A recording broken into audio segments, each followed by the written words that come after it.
You don't have to wander tonight, Annie said, rubbing her hands together as the cold seeped through her thin gloves. The man sitting curled up in front of the diner slowly lifted his head. His face was pale from the cold, his silver hair soaked with melting snow, cold drops running down his temples before disappearing into the collar of his drenched coat. His hands were red and raw, his stiff fingers locked tightly together, as if he had only enough strength left to keep himself from collapsing. He looked at Annie with the eyes of a man who had just been turned away by the whole world. "Leave me alone," he muttered. His voice was low and hoarse, almost swallowed by the wind. "Whether I wander the streets or not has nothing to do with you." Annie stood beside the wooden sign she had just brought in from the yard. Behind her, the little diner was nearly closed. Chairs had been turned upside down on the tables, and the floor still carried the faint smell of cold coffee and toasted bread. In the kitchen, Ruth was turning off the last gas burner, humming softly the way she always did when she was too tired to say another word. Outside, the wind howled between the brick buildings, driving snow against the windows in white bursts. The man pulled his coat tighter around himself, but even that expensive coat could no longer help him. The shoulders were soaked through, and the leather shoes that had once been polished to a shine were now stained with slush and mud. He hunched forward, trying to hide his trembling hands inside his sleeves, but the cold still made his breath come out in broken shivers. Annie took one step closer, very slowly, as if afraid one sudden movement might make him shrink farther away. "Sir, you're freezing." He let out a rough, bitter sound that was closer to pain than laughter. "I told you to go away." "I heard you. Then why are you still standing there?" "Because I also heard your teeth chattering." For a moment, something changed in his face. It was not a smile, only a small flicker of surprise, as if it had been a long time since anyone had seen his real condition instead of his name, his coat, or his fall from grace. But he quickly turned his face away, trying to hide the weakness that had just been noticed. From the end of the street, two familiar customers came out into the wind. One was a man in a delivery jacket with his collar pulled up to his chin, walking beside an elderly woman clutching a paper bag to her chest. They slowed when they saw Annie standing outside with the stranger. "Annie, is the diner still open?" the man asked. "We're about to close, Mr. Harris," Annie replied, "but if you need something, I can still pack some food for you." Mr. Harris glanced at the man sitting on the step. "Everything all right here?" The elderly woman leaned forward slightly, worry showing clearly on her face. "Sir, do you need us to call someone?" The man stiffened at once. "No," Annie spoke before his wounded pride could turn that kind question into another cut. "He's just catching his breath. I've got it." Mr. Harris looked at Annie, then at the man, then back at Annie. He had known her long enough to understand when not to press. "You sure?" "I'm sure."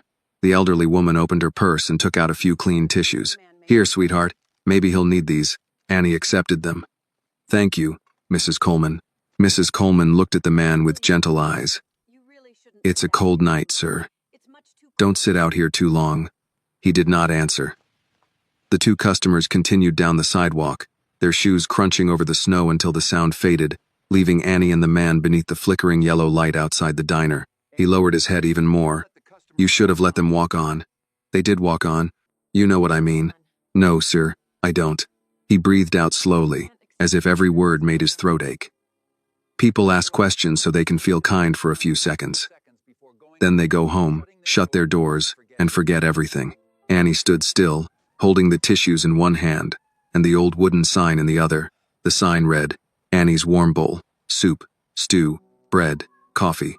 The paint had been peeling at the corners for years, but Ruth always said that old signs were like old people in the neighborhood. The older they got, the more stories they carried.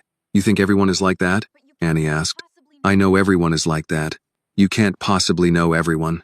This time, he lifted his head, his gaze sharper, though beneath that sharpness was a wound still bleeding. "You don't know who I am." "No," Annie said, "I don't.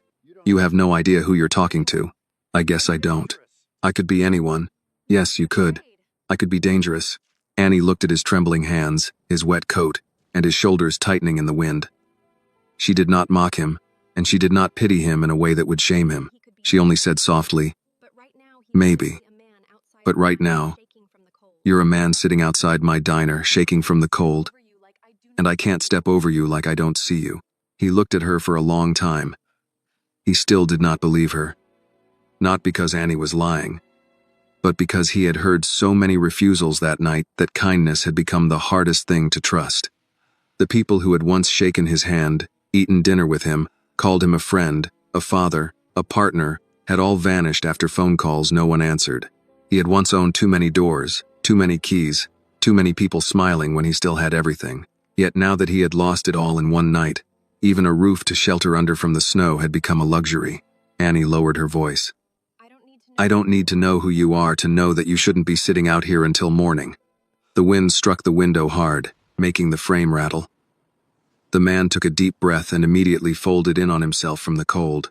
His hands rubbed together again, faster now, more desperately, as if he were trying to pull the last bit of warmth from his own numbed skin. His lips had gone pale, but he still clenched his jaw, trying to hold on to the fragile pride he had left. Annie leaned the sign against the wall, then sat down on the step beside him, leaving just enough space so he would not feel cornered. My grandmother says sometimes a person can survive the worst day of his life just because someone gives him a warm place to sit. I don't need your grandmother's sayings. Maybe you don't need the saying, Annie replied, but you need the warmth. The man sighed, then gave a tired, dry laugh with no joy in it. I used to have homes everywhere, he said, his eyes fixed on the snow covering the toes of his shoes. Chicago, Aspen, Palm Beach, a lake house I barely ever visited, doors everywhere, keys everywhere. He rubbed his red hands together again, this time so hard his knuckles turned white. And tonight, not one door opened for me. The words fell between them, heavier than the snow. Annie did not rush to answer. She simply turned and pointed toward the small diner behind her. Through the window, the old lights shone over the empty tables, and a thin stream of steam still carried the smell of beef stew from the kitchen. That door is still open, she said. He followed her hand with his eyes, then shook his head. You don't understand. I understand that it's small, Annie said. I understand that it isn't fancy. The heater rattles. One table tilts if you put your elbow in the wrong place. And my grandmother always says the coffee pot has more personality than some of our regulars. But it's warm in there. If you don't mind old furniture and the smell of stew, then tonight, you don't have to keep wandering. His face tightened. This time, it was not from anger, but from humiliation. He lowered his head, his voice so quiet it was almost lost. I don't have any money. Annie did not even blink. I didn't ask you that. I'm telling you because eventually everyone does ask. Maybe the people you used to know do. He looked down at his soaked shoes. A man who had once signed million-dollar contracts now did not dare step into a small diner because he could not pay for a bowl of soup. The truth of it seemed to make his shoulders sink even lower. I can't pay you. Annie nodded once, calm, as if the answer were simple. My grandmother says when people are hungry and cold, that comes first. Paying someone back can wait.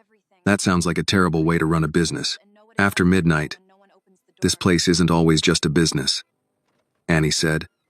Sometimes it's just a door, and a door should open when someone outside is about to fall down. He swallowed hard. His throat tightened. Whether from the cold or from the kindness he had not heard in so long, he could not tell. You shouldn't trust strangers. I don't trust everything, Annie replied, but I trust the cold. I know what it does to people when no one opens the door. The door behind Annie opened. A wave of warmth spilled out, carrying the smell of stew and bread. Ruth Johnson stood there in her old apron, her silver hair wrapped neatly in a blue scarf. She looked at Annie, then at the man on the step. She did not ask who he was, why he was there, or whether he could pay.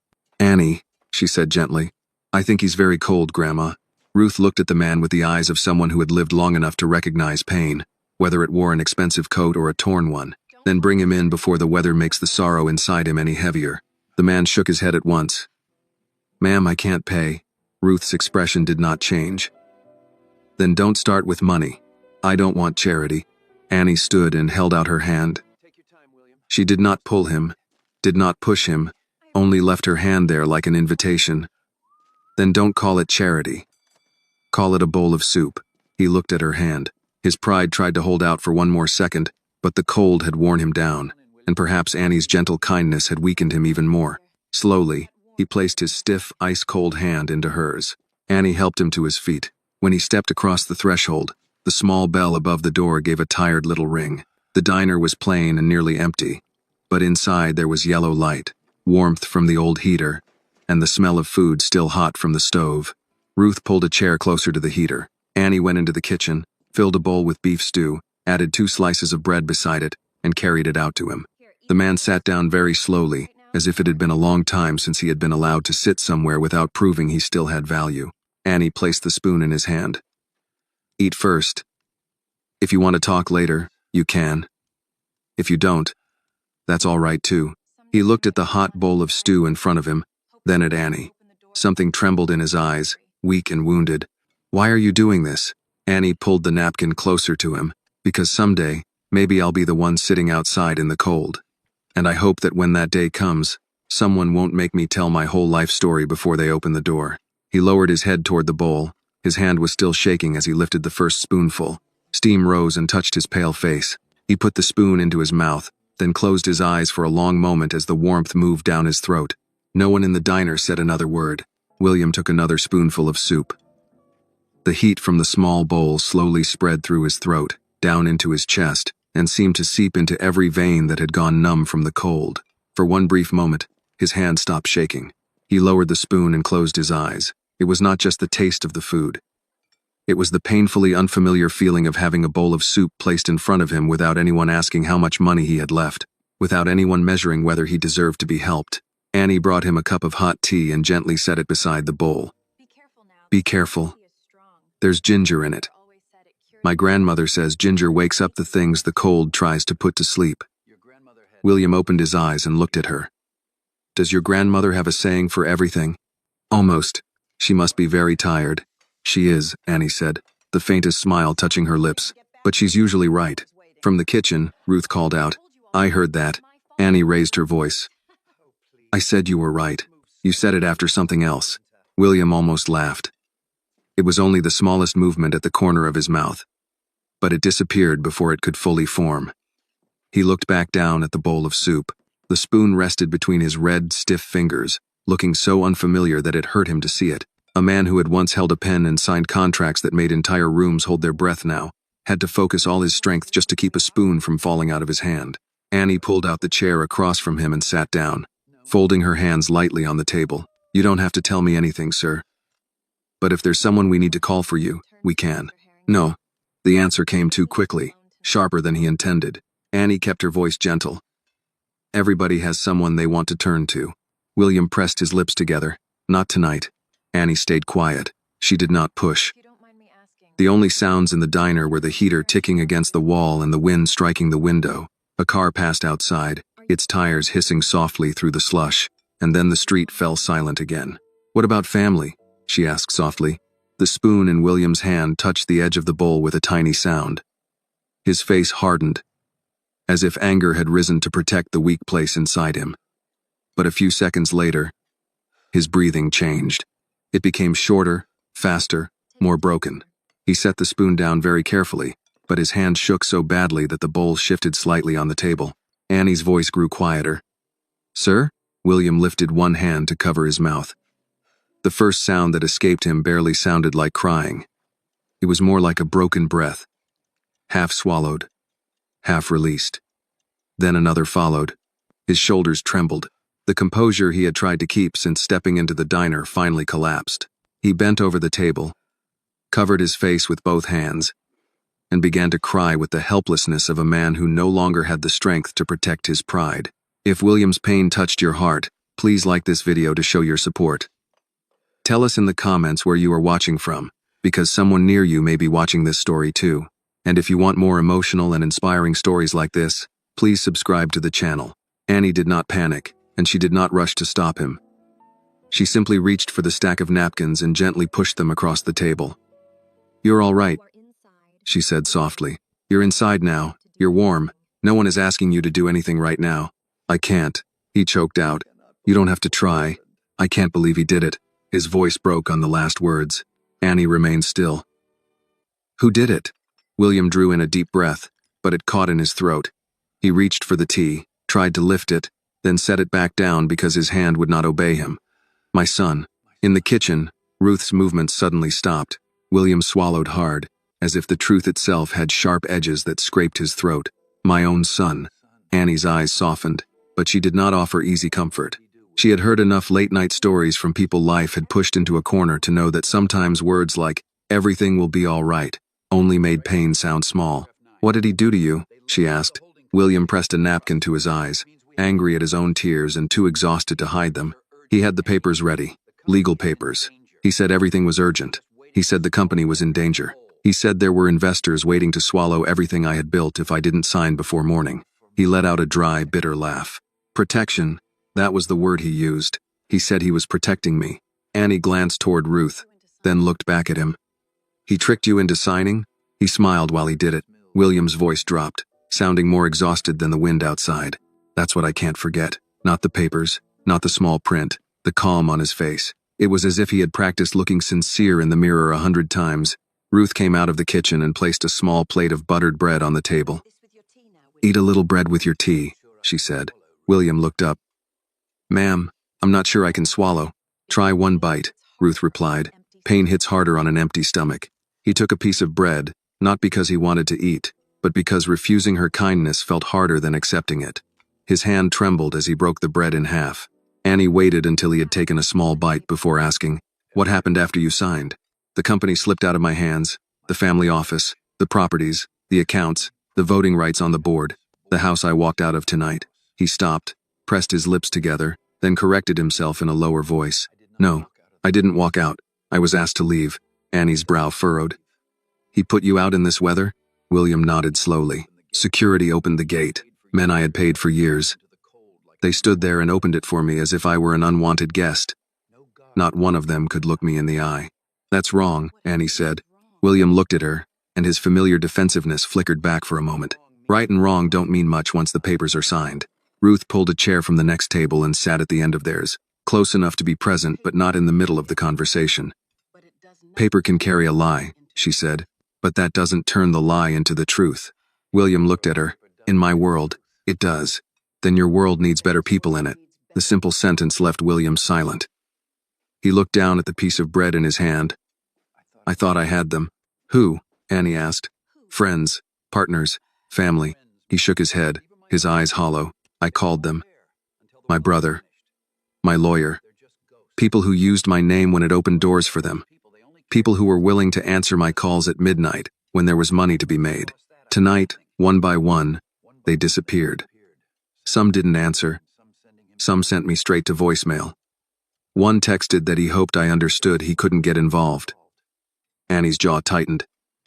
"That's what they said after taking everything they could from you? They would call it business caution. What do you call it?" William turned toward the window. Snow kept sliding past the glass in cold, endless sheets of white. "Cowardice. Maybe convenience. Maybe the truth I should have seen a long time ago." Annie laid both forearms on the table. "Sometimes people don't become strangers overnight, sir. Sometimes a terrible night only shows you they were strangers all along." William turned back to look at her. "You sound just like your grandmother," he said. "She raised me. That makes sense." Ruth hummed softly. "And don't you forget it." For the first time since he had stepped into the diner, William breathed a little easier. Not much, just enough to lift the teacup with both hands. He drank slowly. The warmth of the ginger spread through his throat, sharp and steady, as if reminding his body that it was still alive. Annie looked at him from across the table. "What's your name, sir?" He hesitated. If he said it, everything might change. Kindness might turn into shock. Help might turn into calculation. Or worse, he would have to see in her eyes the pity he feared most. "William," he said at last. "William Harrington." Annie blinked once. She knew that name. Anyone in Chicago who had ever seen a restaurant sign, a grocery shelf, a local news report, or a business headline knew the Harrington name, but she did not step back, did not gasp, and did not change her voice. "All right, Mr. Harrington," she said. "Then keep eating your stew before it gets cold." He looked at her, almost confused. "That's it? What else should I do?" Most people would have a lot of questions. "I have plenty," Annie said, "but I'm tired, and my grandmother will fuss if that bowl is still full." Ruth stood, satisfaction clear on her face. "Smart girl." William looked down at the stew. Something inside him loosened. It was not healing. It was not repair. It was only enough to let him breathe, without feeling as if his chest would break open. He took another spoonful, then another. Annie stood and began lowering the chairs from the tables to prepare for the morning, giving him space without making him feel abandoned. Ruth returned to the kitchen, where water ran softly from the faucet. After a while, William spoke again, his voice quieter than before. I don't know what will happen when morning comes. Annie carried 2 cups toward the counter. Morning can wait outside with the snow. He looked at her. She nodded gently toward the bowl. Tonight, you finish this first. Then my grandmother will find you a dry blanket. For now, that is enough. William wanted to argue. He wanted to say that men like him did not sleep in small diners, did not accept blankets from strangers, did not sit helplessly under yellow lights with the smell of stew in the air while his son wore everything he had just stolen. But he had no strength left for the pride that had kept him cold down to the bone. So in the end, he only nodded. By the time Ruth finished washing the last pot, the clock above the counter had moved past midnight. William had eaten half the stew, then stopped as if his body remembered exhaustion before hunger could finish its work. Annie did not push him. She took the bowl, covered it, and set it near the warmer. You can finish it later, she said. William looked embarrassed. I don't usually leave food. You don't usually get thrown into a snowstorm either, I'm guessing. Ruth gave Annie a look from the sink. Annie, what? I said it respectfully. William lowered his eyes, but the corner of his mouth moved slightly. It was not a real smile. Not yet. But it was the first crack in the hard shell around him. Ruth dried her hands on a towel and came around the counter with an old gray blanket folded over her arm. There's a couch in the back room, she said. It's not much, but it's better than that step outside. I can't take your office, William said. Ruth gave him a calm look. It's not an office. It's a storage room with a couch that complains when anybody sits on it. You'll survive. Annie went ahead and opened the narrow door beside the kitchen. The back room was small, filled with canned tomatoes, sacks of potatoes, paper cups, folded tablecloths, and a couch pushed against the far wall. A lamp with a crooked shade gave off a soft amber light. On one shelf sat a framed photo of Ruth with a man in a work shirt, both of them younger, both smiling in front of the same diner. William stopped at the doorway. This is your family space. It's our everything space, Annie said. Storage, break room, planning room, crying room when rent is due. Tonight, it's a guest room. He looked around, taking in the worn rug, the stacked boxes, the spare aprons hanging from hooks. The room was smaller than one of his old walk-in closets, but there was no cold in it, no locked gate, no voice telling him to leave. Ruth set the blanket on the couch. Bathroom is down the hall. There are towels in the cabinet. Don't touch the blue tin on the second shelf unless you want sewing needles in your fingers. William nodded slowly. Thank you, Mrs. Johnson. Miss Ruth is fine. Everybody around here calls me that. Thank you, Miss Ruth. She accepted that with a small nod. Annie brought in a cup of water and placed it on a crate beside the couch. You need anything else? William looked at the cup, the blanket, the lamp, the girl who had refused to leave him outside. No. You've already done more than most people I know. That's a sad thing to say. It's a true thing to say. Annie did not answer right away. She stood in the doorway, her hand resting on the frame. Tomorrow doesn't have to be figured out tonight. William let out a slow breath. Tomorrow may not give me much choice. Maybe, but tonight did, and you chose to come in. He looked at her then, really letting the words reach him. You make that sound simple. It kind of is. Not easy, just simple. Ruth stepped behind Annie. Let the man rest. Annie nodded. Good night, Mr. Harrington. William hesitated at the name, still unused to hearing it without weight behind it. Good night, Annie. She pulled the door partway closed, leaving it open just enough for the hallway light to slip through. William sat on the couch and removed his wet shoes carefully, as if even the act of undressing from disaster required manners. His socks were damp. His feet ached. His hands burned as the feeling came back into them. From the front room, he heard Annie and Ruth moving quietly through the final closing routine. Chairs settled. The register drawer opened and closed. A broom moved over the floor, their voices carried in pieces. He looks awful, Annie whispered. He has had an awful night. Do you think he's really William Harrington? I think pain doesn't lie as easily as people do. What if someone comes looking for him? Then we ask what they want before we open the door. William closed his eyes. He should have been offended by their caution. Once, people trusted him before he entered a room. Now 2 women with an old diner and a tired heater were deciding whether he was safe enough to shelter. The strange part was that he respected them more for it. His phone was dead in his coat pocket. His old life, with its assistants and drivers and private numbers, felt less like a life than a theater set. Struck down after the final act, he thought of Preston sitting in the estate, probably pouring himself a drink from William's cabinet, probably already sending messages to lawyers, board members, reporters. By morning, the official story would be polished. William would be described as emotional, unstable, resistant to necessary transition. Preston would use calm words. Men like him always did. A bitter thought rose in William's mind. I taught him that. I taught him how to control a room, how to speak softly when the knife was already in. He opened his eyes and looked at the ceiling. A thin water stain curved above the couch like a brown map. He almost laughed. A few hours ago, he had been standing under a chandelier worth more than this building. Now he was counting stains above a couch that smelled faintly of flour and old fabric. Yet the chandelier had watched him be discarded. This ceiling, poor and cracked as it was, had accepted him without question. In the front room, Ruth turned off another light. Annie's voice came again, softer now. Grandma? If his son did all that, how does a person come back from it? There was a pause. Ruth answered slowly. First, he has to decide he still wants to be a person, not just a wound. William swallowed. The words found him through the gap in the door and stayed. Annie said, he looked like he gave up. Then we gave him soup. That's all we can do tonight. That doesn't feel like enough. Enough is not always big, Annie. Sometimes enough is keeping somebody breathing until morning. The diner went quiet after that. William sat with those words longer than he expected. Keeping somebody breathing until morning. No investor had ever said anything so useful to him.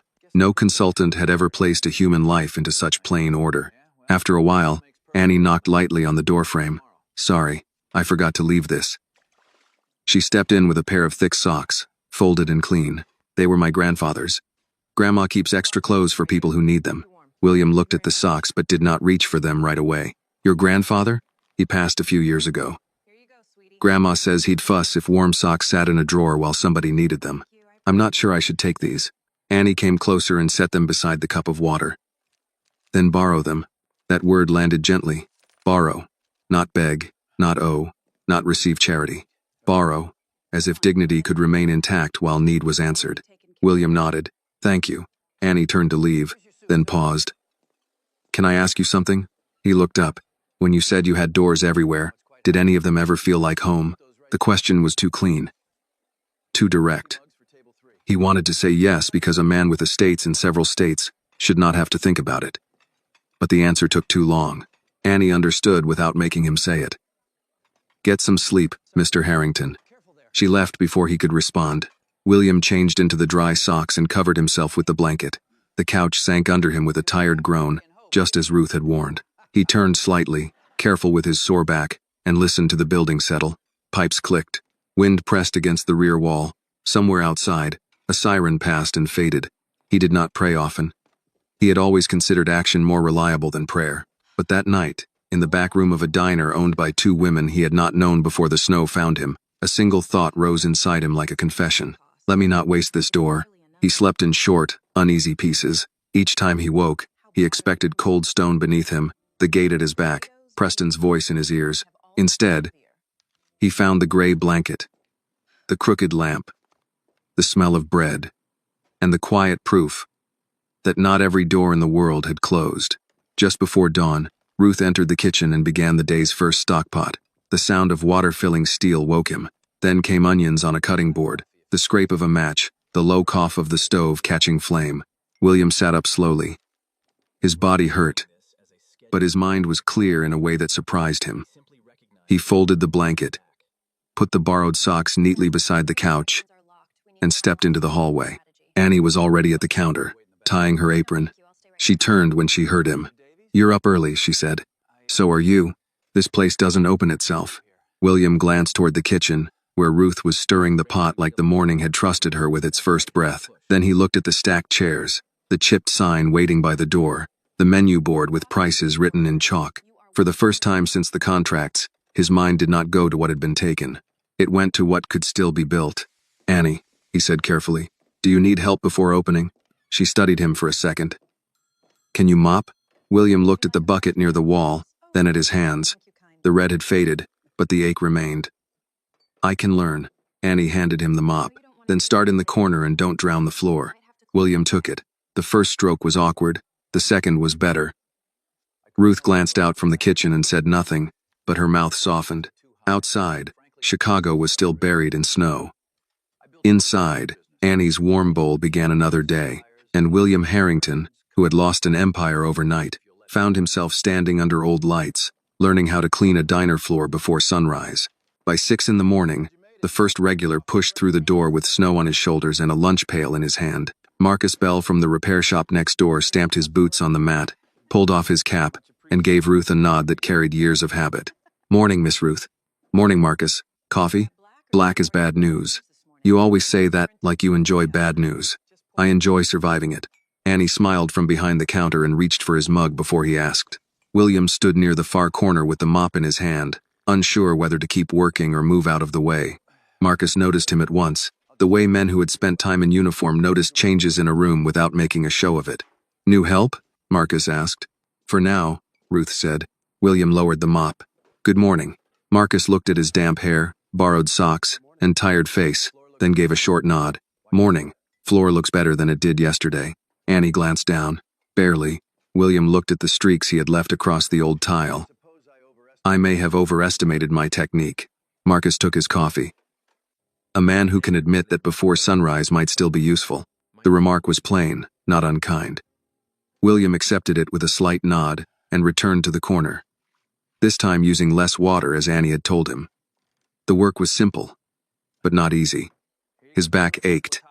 His hands still burned from the cold, yet there was relief in being given a task no one could steal with legal language. Bucket, mop, floor, do it right or do it again. The diner came alive in small waves.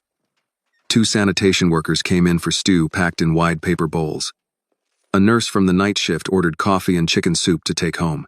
An older man in a brown coat counted quarters on the counter until Annie quietly slid the last few coins back toward him and said, You paid me yesterday, Mr. Doyle.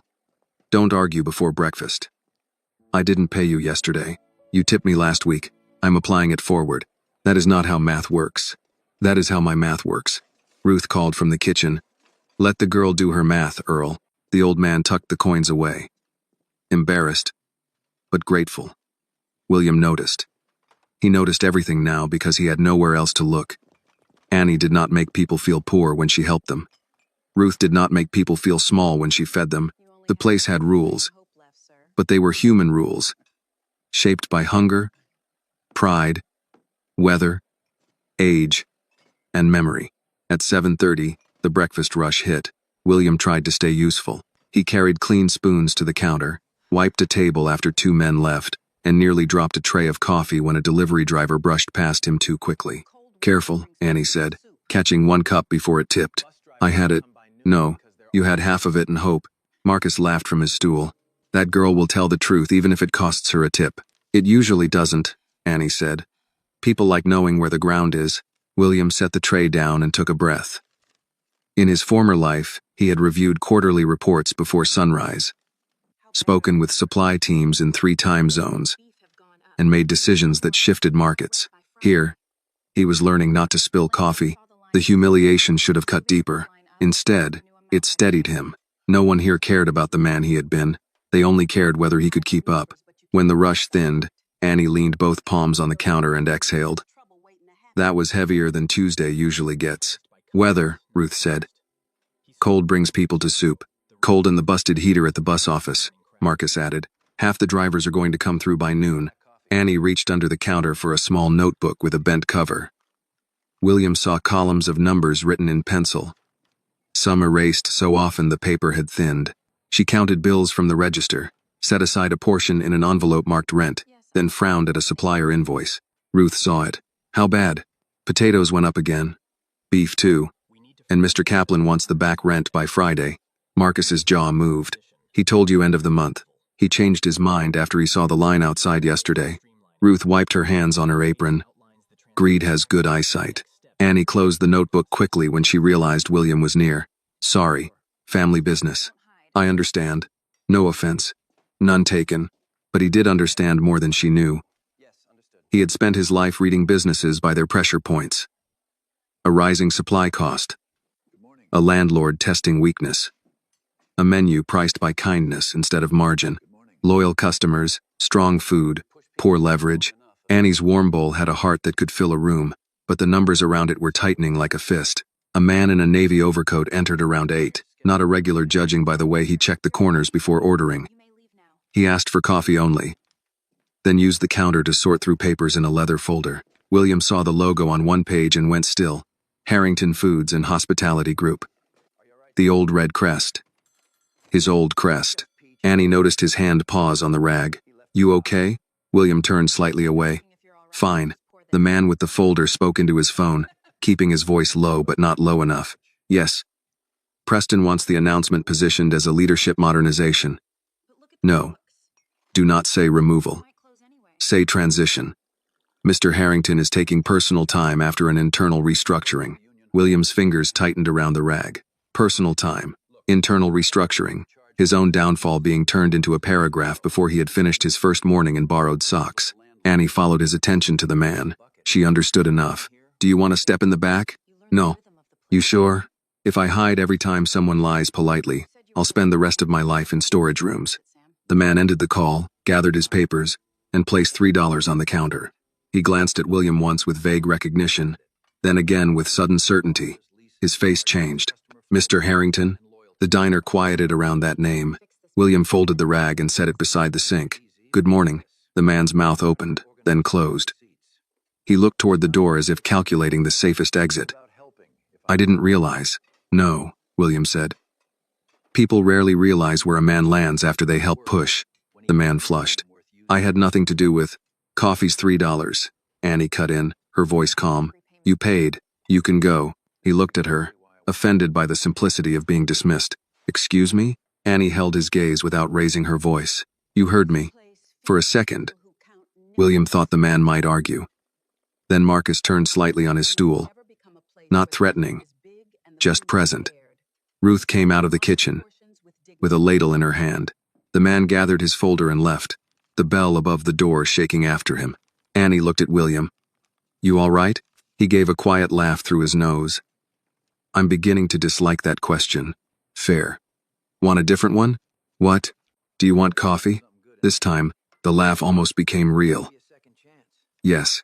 She poured him a mug and set it on the counter. On the house. You keep giving things away. This place will close. Annie pointed at the notebook. It might anyway. The honesty in her voice struck him harder than complaint would have.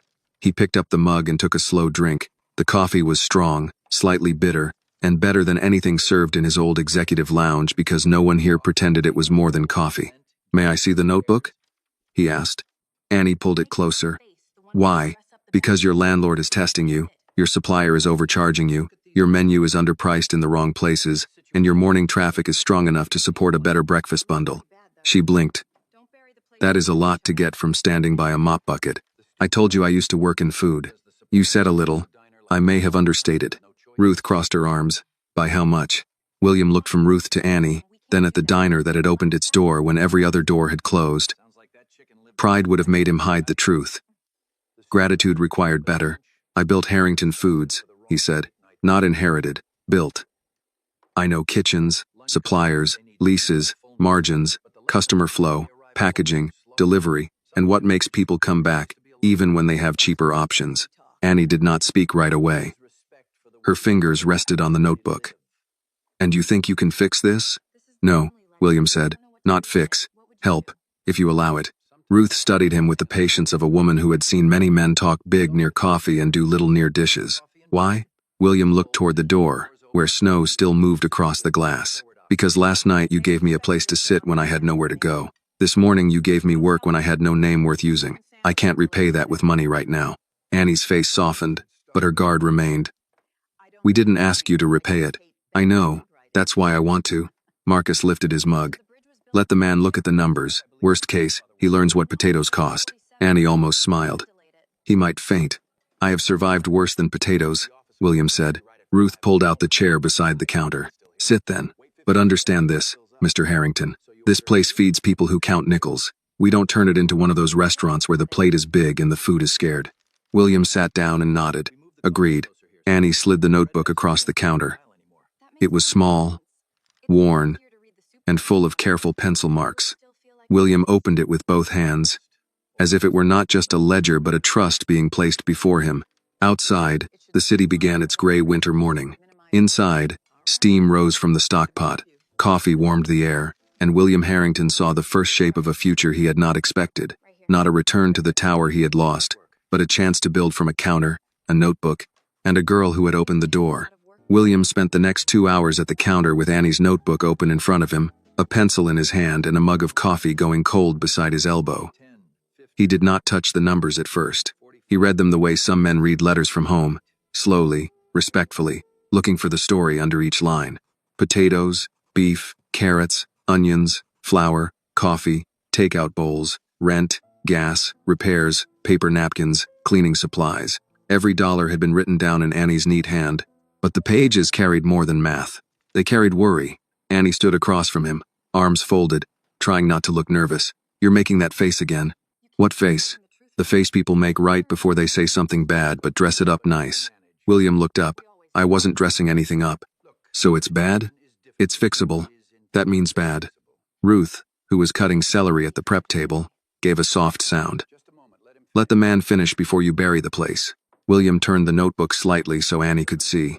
"Your food cost is too high on the beef stew, but not because the recipe is wrong. You're buying from a supplier who treats you like a small account with no choices. You pay almost 20% more than you should." Annie frowned. "We tried 2 other places. One wanted a minimum order we couldn't meet. The other sent us meat that looked tired." "Tired meat," Marcus said from his stool, where he had returned after checking the repair shop.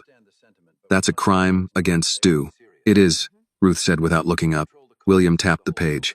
"You also sell the stew too cheap during lunch and too expensive for the wrong customers at night." Annie's eyebrow lifted. "How can it be both?" "Because lunch customers want speed and fullness. They'll pay a little more if the portion is consistent and includes bread. Late-night customers come in colder, slower, and often alone. Some can pay, some can't. You should stop pretending one price fits every hour of the day." Ruth paused with the knife in her hand. "That sounds like fancy talk." "It's not fancy," William said. "It's respect for the way people actually live." Annie's expression changed a little at that. She pulled the notebook closer. "So what would you do?" "I'd create 3 clear meals. Morning coffee and bread for workers who don't have time to sit. Lunch bowls priced to keep the doors open. Evening soup with the pay-it-forward option you already practice, just written plainly so people understand they can help without making anyone beg." Annie looked toward the chalkboard above the counter. It listed too many items in different sizes. Some squeezed into the corners, some crossed out and rewritten.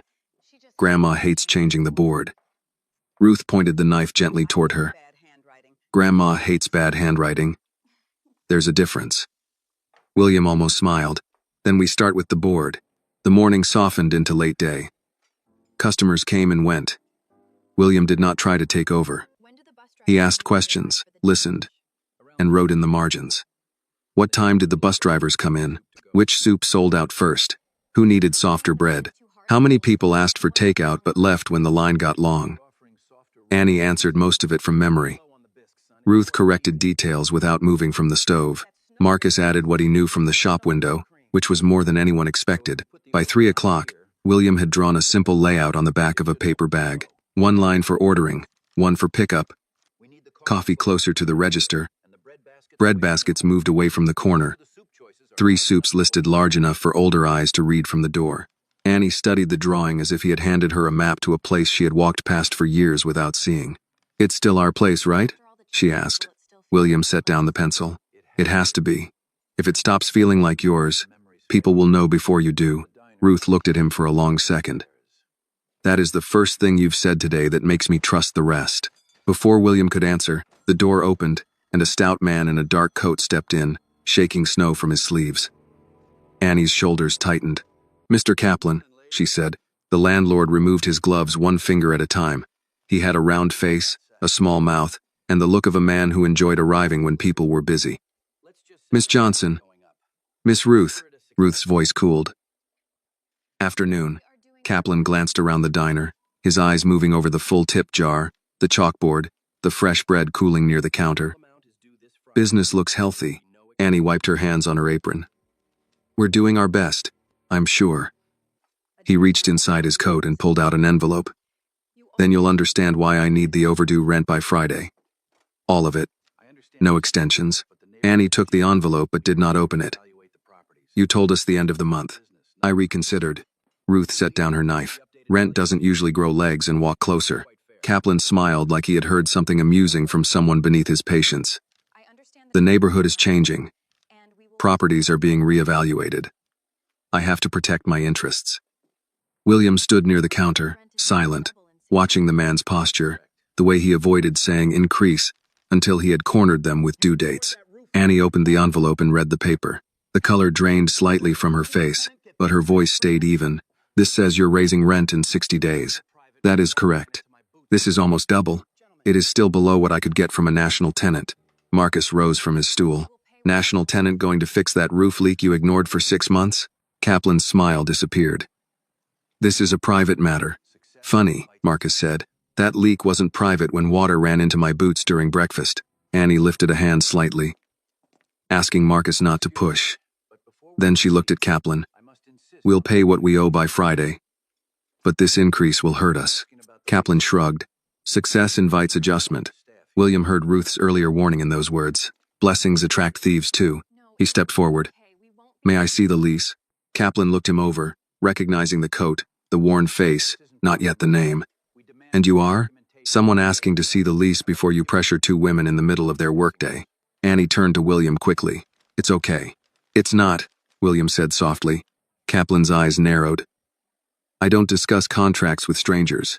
Then discuss them with your tenants after giving proper written notice, not with vague threats and a folded paper that looks like it was typed in a hurry. William reached for the envelope, and Annie, after one uncertain beat, handed it to him. He scanned the letter. The language was sloppy, aggressive, and legally thin. This is not a formal notice. It is a scarecrow. Kaplan stiffened. Excuse me? It looks big from a distance. Up close, it's sticks and old clothing. Marcus coughed into his fist to hide a laugh. Ruth did not bother hiding hers. Kaplan's face reddened. I don't know who you think you are. William looked at him calmly. Today? A man reading bad paperwork. Kaplan reached for the letter. But William kept it on the counter. You can send proper notice through certified mail. You can document repairs.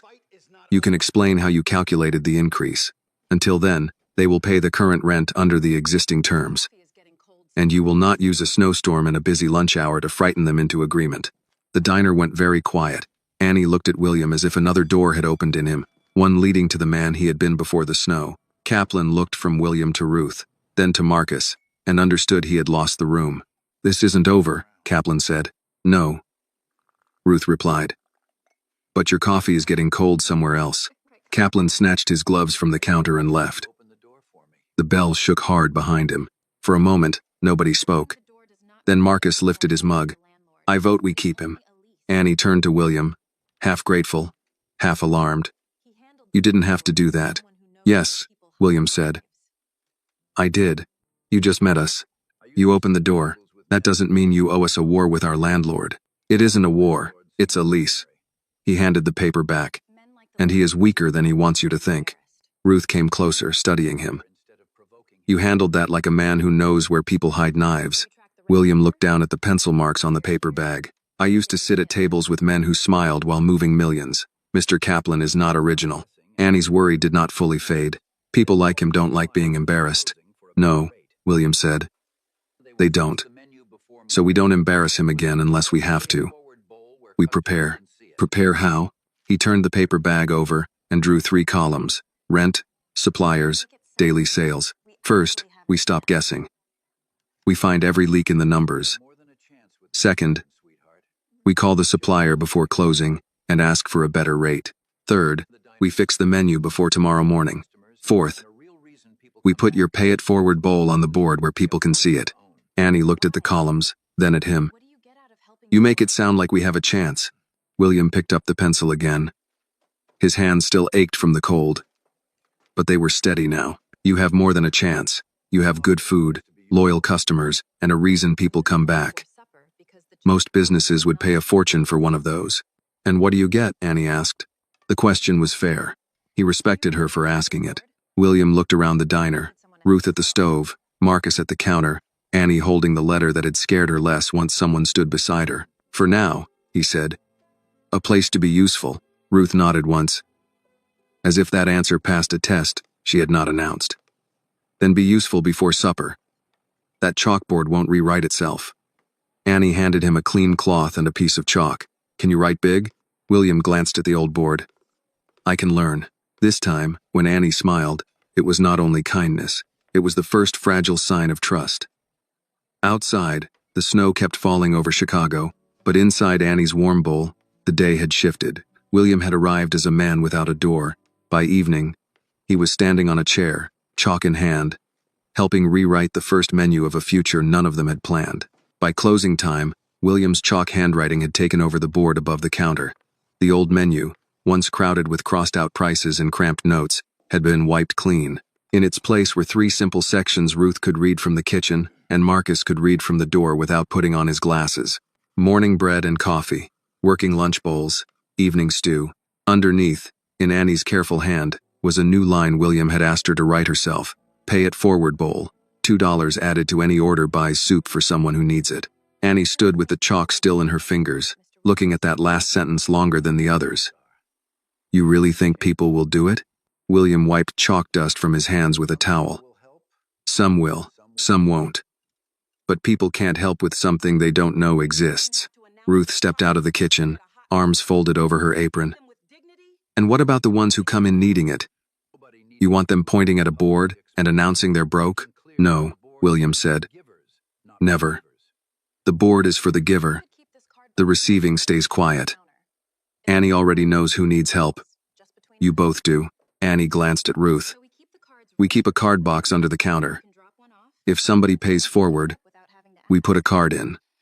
If somebody needs soup, we take one out. Ruth thought about it, then gave a slow nod. No names? No names, Annie said. No speeches? No speeches.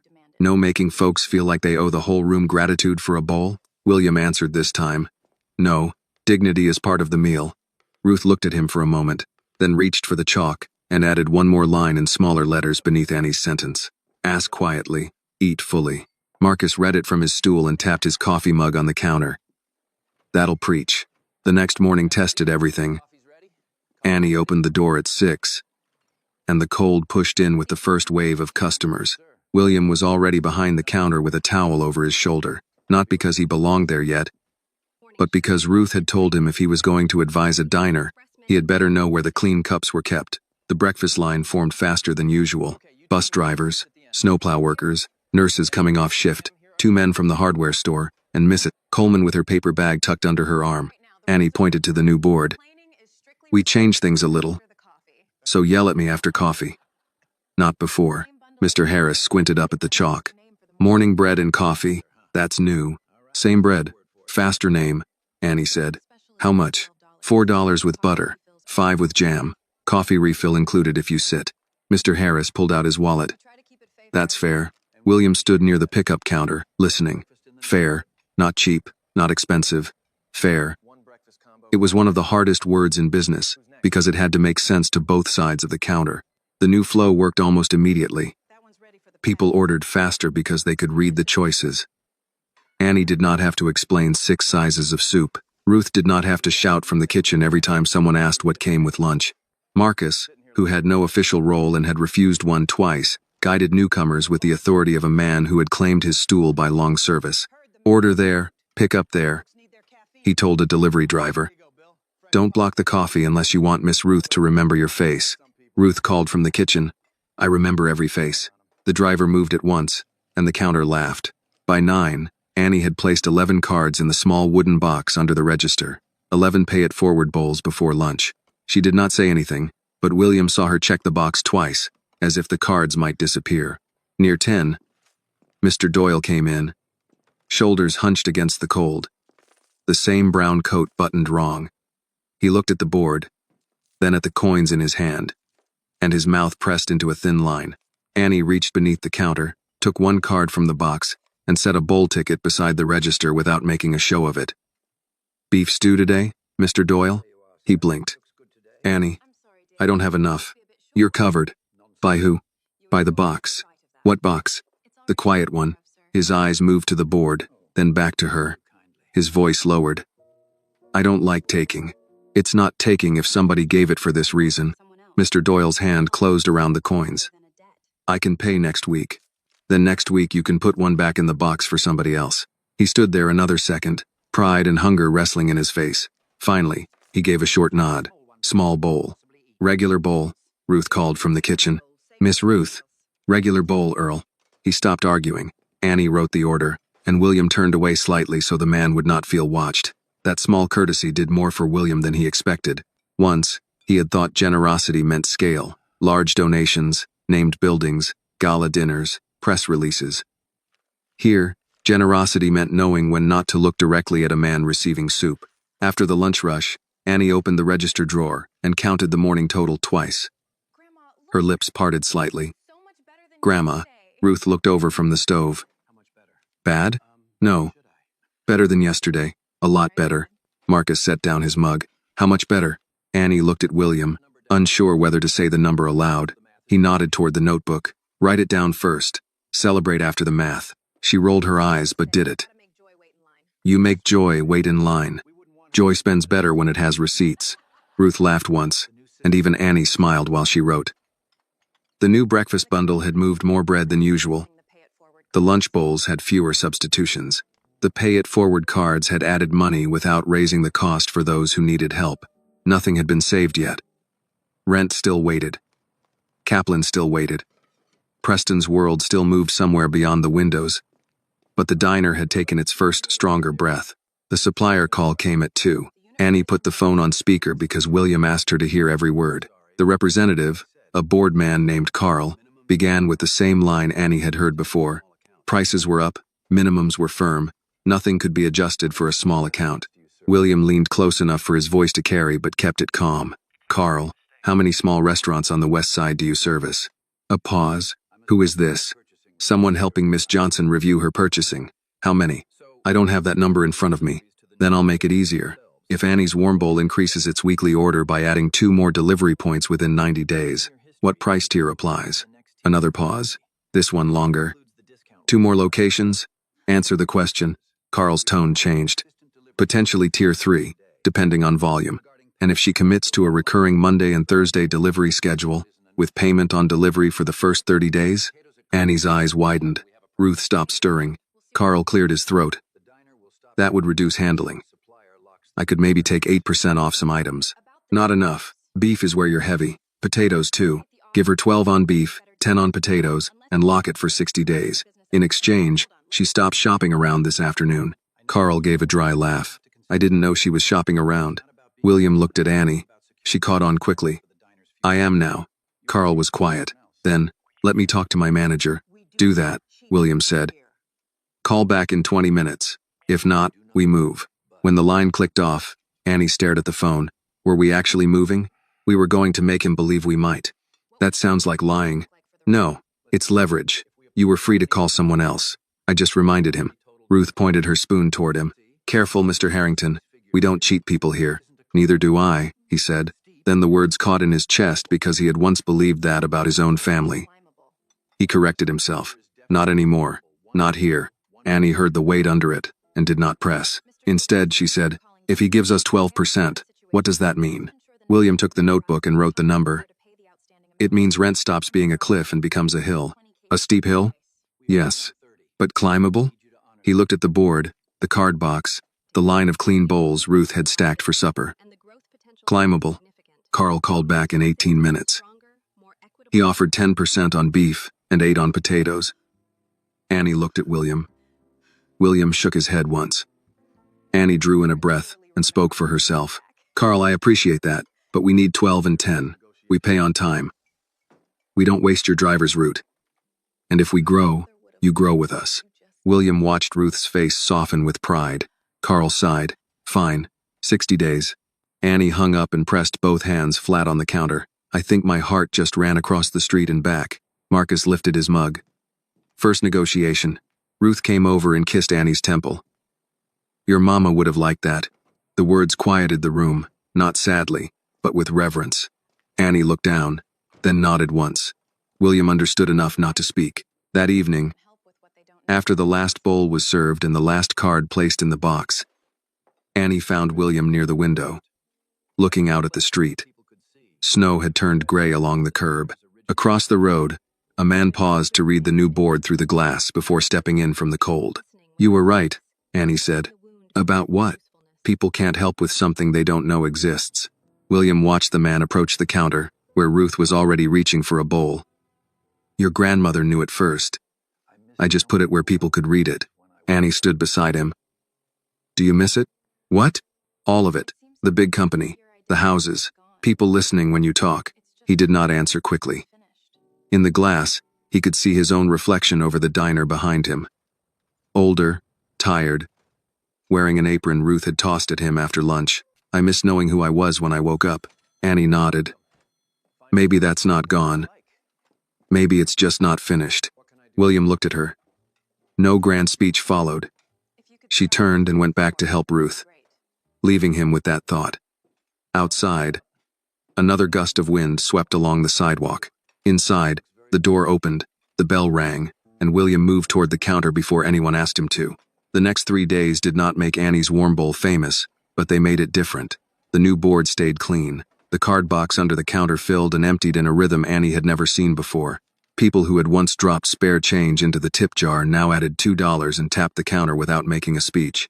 People who needed a bowl accepted one with less shame because the system did not ask them to explain hunger. Ruth watched it all with the careful satisfaction of a woman who trusted kindness only when it could survive rent, weather, and human pride. William worked wherever he was useful. He wiped tables, carried boxes, checked invoices, took out trash, and stood beside Annie after closing with the notebook open between them. He did not wear authority the way he once had. He asked before changing anything.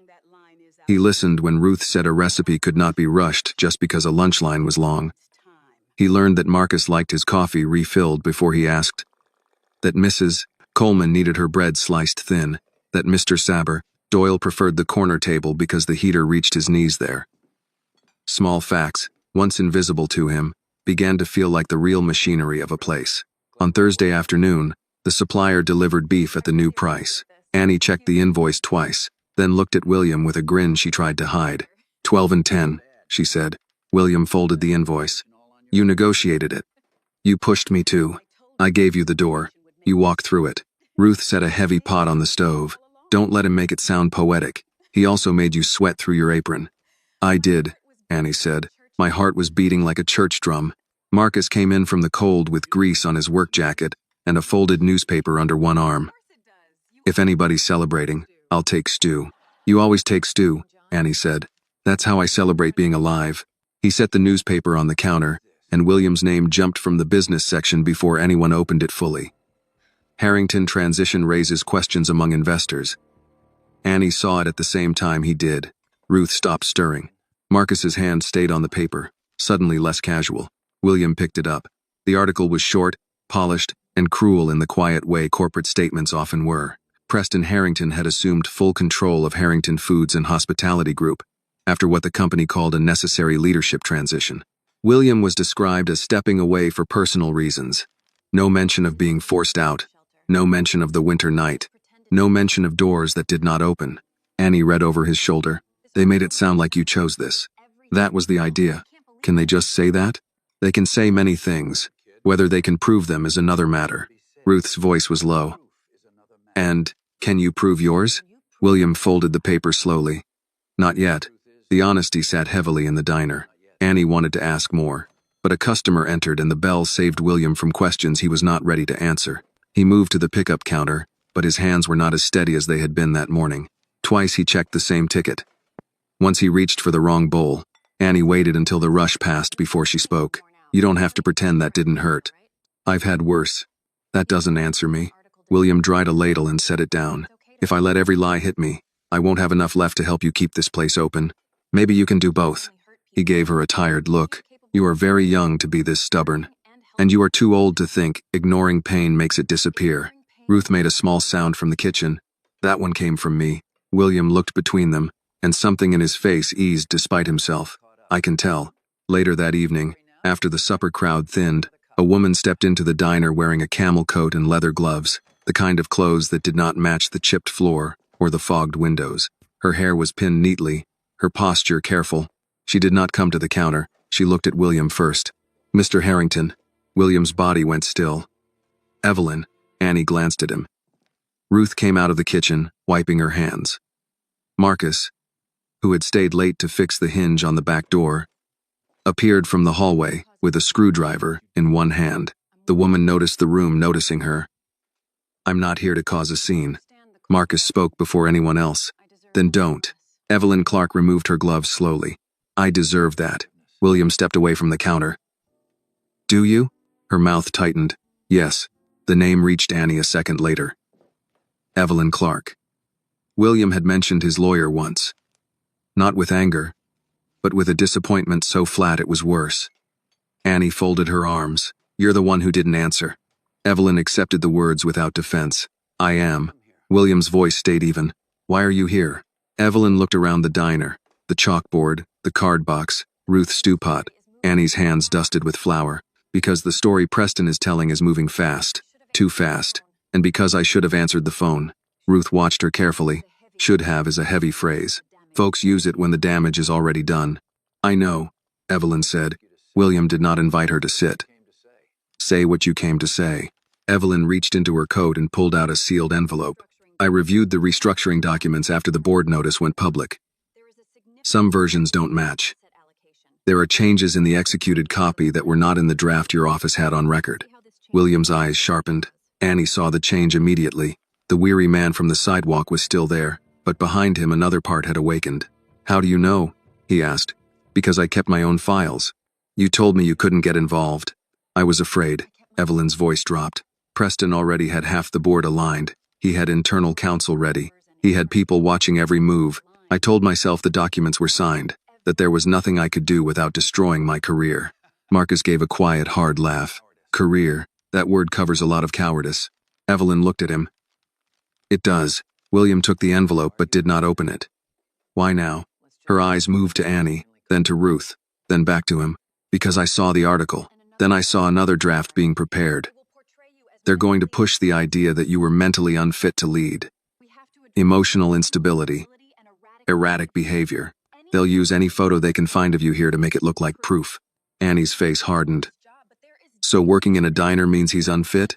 To them, it will mean whatever they need it to mean, Evelyn said. Ruth stepped closer to the counter. Then they don't understand diners. No, Evelyn said softly. They don't. William opened the envelope. Inside were printed pages, marked changes, dates, initials, and a flash drive taped to the corner. He read the first page, then the second. His breathing slowed, not from calm, but from focus. This isn't enough, he said. No, but it's a start. Annie looked at the papers. A start for what? William did not answer at once. He looked toward the window, where night had settled over the street and snow gathered along the curb. Then he looked at the diner that had given him heat, food, and work when his old world gave him silence. A start, he said, toward making the lie work harder than the truth. Evelyn finally sat at the nearest table, but only after Ruth pointed to it. Annie poured coffee without asking. Not because all was forgiven, but because the woman's hands were shaking. Marcus stayed by the hallway, arms crossed, watching the door. For the first time since that frozen night, William had something more than grief and gratitude. He had a thread. Thin, uncertain, dangerous to pull, but real. Annie set a fresh bowl of stew near him. Eat before you start fighting billionaires and paperwork. He looked at her, almost amused. I was one of the billionaires. She shrugged. Then you know they get hungry too. William picked up the spoon. Around him, the diner kept breathing. Ruth at the stove. Annie behind the counter. Marcus by the door. Evelyn with her coffee and regret. Outside, Preston's version of the story moved through the city in clean sentences. Inside, the first messy pieces of the truth had arrived in a plain envelope. Evelyn did not leave when the diner closed. Ruth locked the front door, turned the sign to closed, and pulled the shade halfway down so anyone passing would see light but not invitation. Annie cleared the last cups from the counter while Marcus checked the back entrance twice, more from instinct than fear. William sat at the end table with Evelyn's papers spread before him, a pencil between his fingers and the bowl of stew Annie had forced on him still half full. "You need to eat," Annie said. "I'm reading. You can read with food in your mouth." Marcus snorted from the hallway. "She's been telling me that for 2 years." William picked up the spoon, took one bite, and returned to the first page. Evelyn sat across from him, hands wrapped around her coffee though it had cooled long ago. She looked smaller than she had when she walked in, as if the diner had stripped the professional armor from her and left only the woman who knew she had waited too long. "This draft is dated 3 weeks before I signed," William said. "Yes. And this one was sent to my office? To your executive assistant, according to the system log. My assistant never showed it to me." Evelyn looked down. "Because a revised summary replaced it the next morning. Preston's office requested that all prior versions be marked obsolete." William's jaw tightened. "And nobody questioned why a transfer of control was being rushed under a summary memo?" "I did." He looked up. "I questioned it once," Evelyn said. "Preston told me you had approved the direction privately. He said you wanted the process quiet because investors were watching.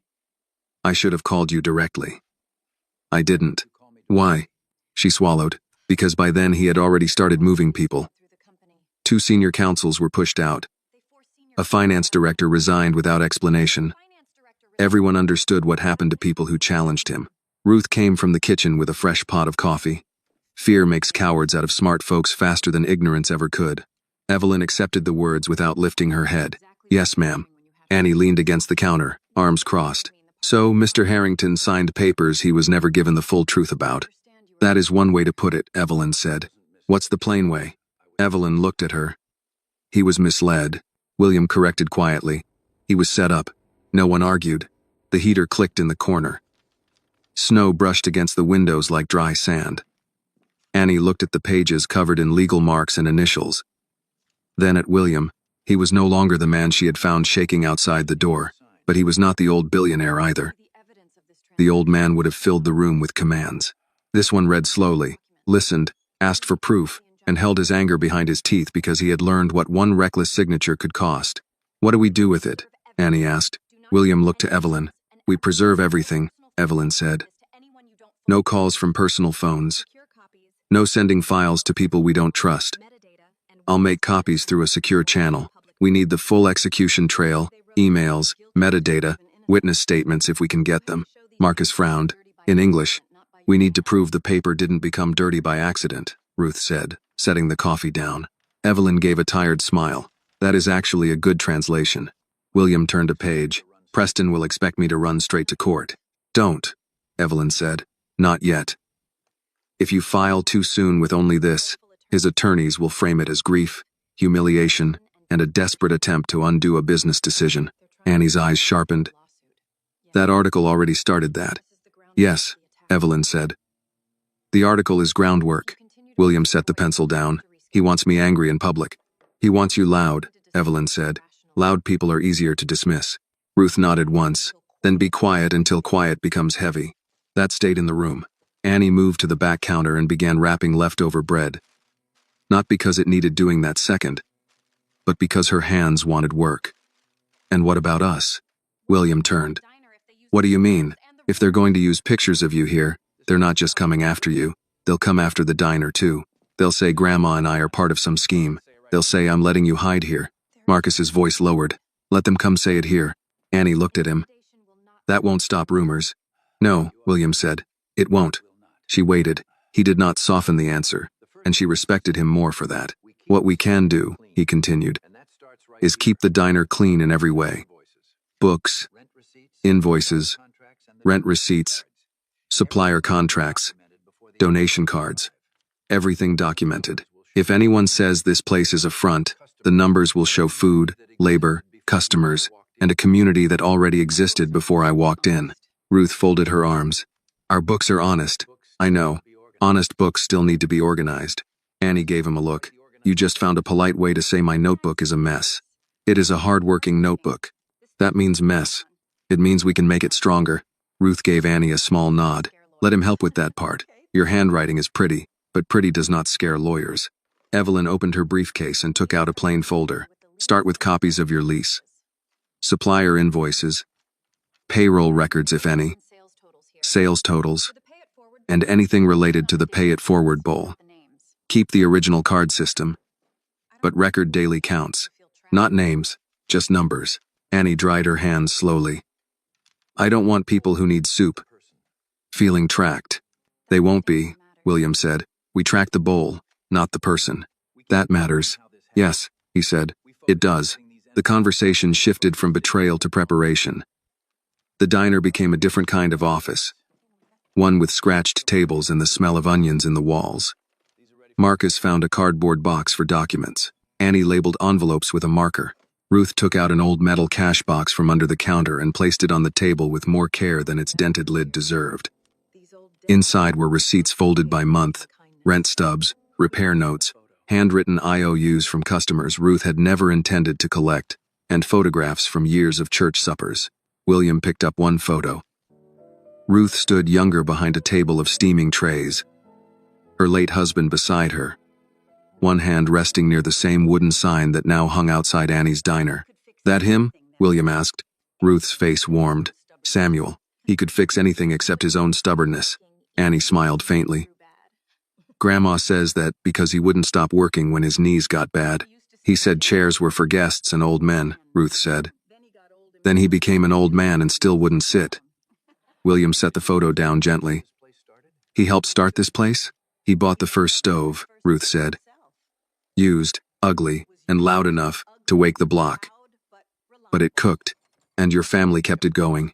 Ruth's gaze moved to Annie. Annie kept it going after I got tired of pretending I wasn't tired. Annie looked away, embarrassed by praise. Grandma still runs everything. I run the soup, Ruth said. You run the hope. The line quieted Annie. William saw it land in her. The burden and the blessing both.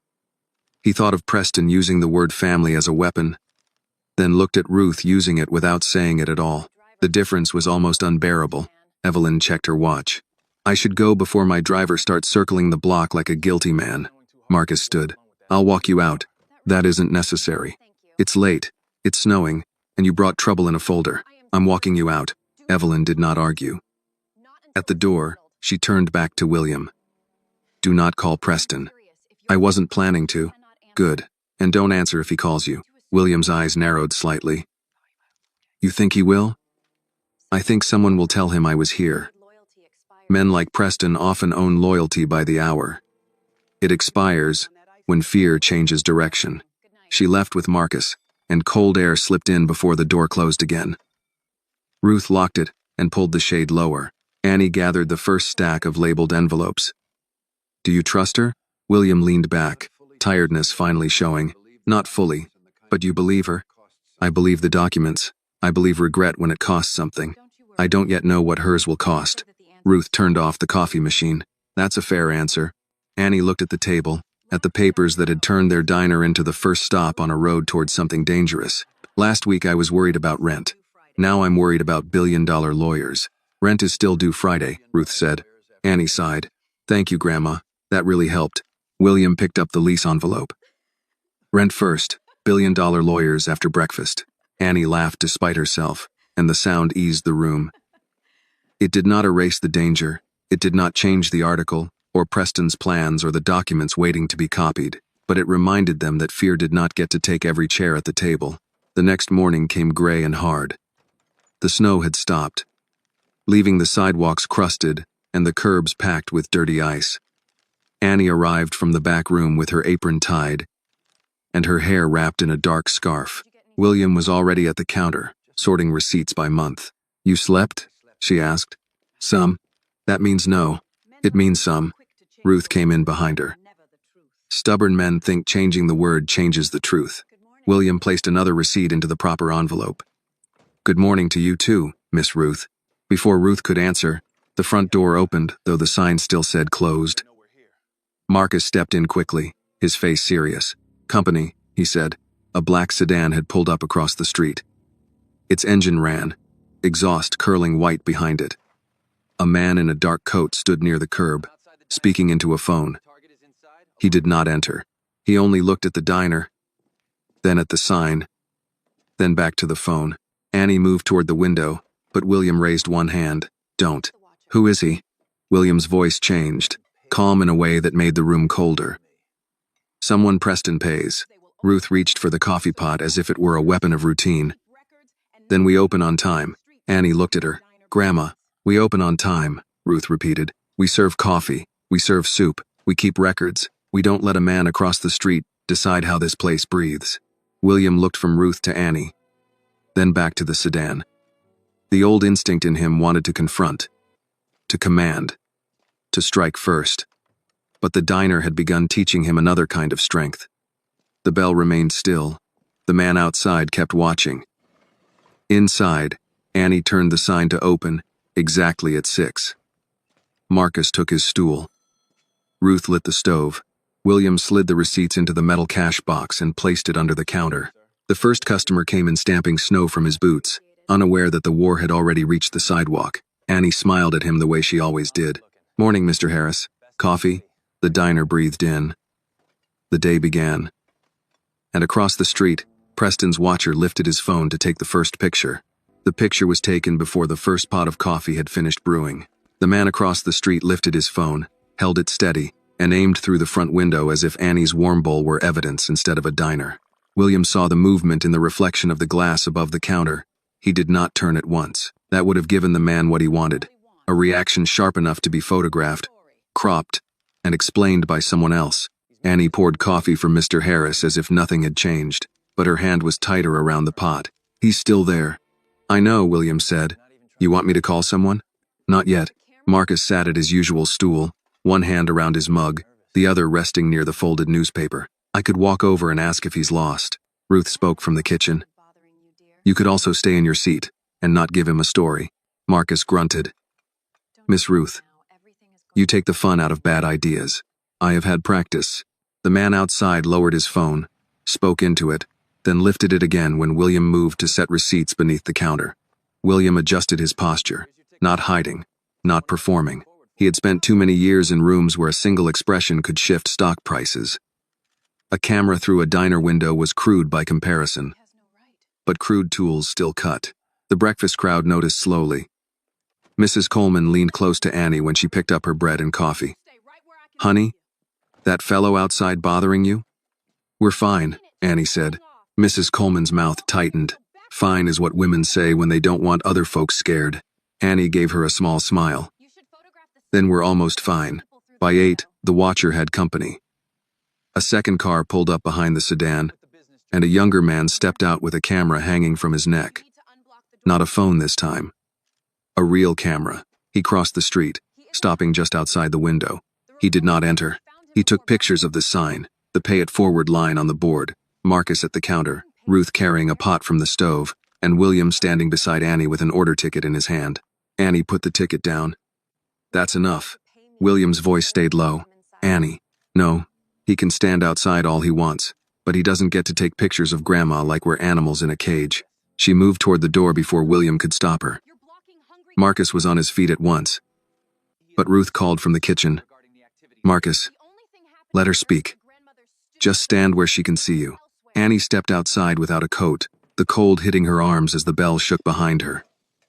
The photographer raised the camera again. She lifted one hand. Don't. He lowered it halfway. Public sidewalk. Then take pictures of the sidewalk. I'm with Northline Business Daily. We're covering a story involving William Harrington. You're standing in front of my diner. Is Mr. Harrington working here? Annie looked at him, then at the sedan behind him. If you want soup, come in and order. If you want gossip, you're blocking the door. The photographer gave a practiced smile. People are asking questions about why a former CEO is hiding in a small neighborhood restaurant. He's not hiding. You found him before breakfast. Are you being paid to shelter him? Annie's face changed, not into fear, into something steadier. Paid? You think somebody needs to pay me to let a cold man come inside? The photographer hesitated. That answer was too plain to twist easily in real time. The man from the sedan stepped closer, still holding his phone. Miss Johnson, do you understand who you're involving yourself with? Annie turned to him. Do you understand you're standing in front of a place where people are trying to eat? Mr. Harrington is under serious scrutiny. then scrutinize him somewhere else. My grandmother has stew on the stove. Behind the glass, William watched with his hand closed around the edge of the counter. Every instinct told him to go out there, to put himself between Annie and the men Preston had sent. But Ruth stepped beside him, her voice quiet. Do not steal her moment. She shouldn't have to face them. No, she shouldn't, but she is. There's a difference. Outside, the photographer tried again. Miss Johnson, some are saying Harrington is using your business to rebuild sympathy after a failed leadership transition. Annie laughed once, not because it was funny. My rent was due before I ever knew his name. My grandma was cooking before he walked through that door. This place was here when he had everything. And it was here when he had nothing. Don't make us smaller so your headline gets bigger. A couple of customers approaching the diner slowed to listen. Mr. Harris opened the door behind Annie and stepped out with his coffee. You done? He asked the photographer. Sir, we're conducting. You're blocking breakfast. Mrs. Coleman followed, wrapping her scarf tighter. And you're making people uncomfortable. The photographer looked annoyed. This is a public matter. Marcus finally came out, wiping his hands on a rag, then publicly moved 3 feet left. The man from the sedan lifted his phone again, but now more customers were watching him than the diner. That shifted the street. The men had come to observe, but the block had begun observing them back. Annie pointed toward the curb. You can stand there if you want, but don't shoot through my window at people who did not ask to be part of your story. The photographer lowered his camera. Can we at least ask Mr. Harrington for a statement? Annie opened the diner door. You can buy coffee like everybody else. Statements aren't on the menu. She stepped back inside, cheeks stung by cold but voice steady. Ruth met her at the counter and draped a towel over her shoulders. You went outside without a coat, Ruth said. I know. Next time, take one. Annie nodded. Yes, ma'am. William looked at her. You handled that better than most executives I've known. I'm not an executive. No. You're harder to scare. She let out the breath she had been holding. I was scared. That doesn't change what I said. The morning continued, but it did not return to ordinary. People spoke softer at first, then louder as the smell of stew and coffee reclaimed the room.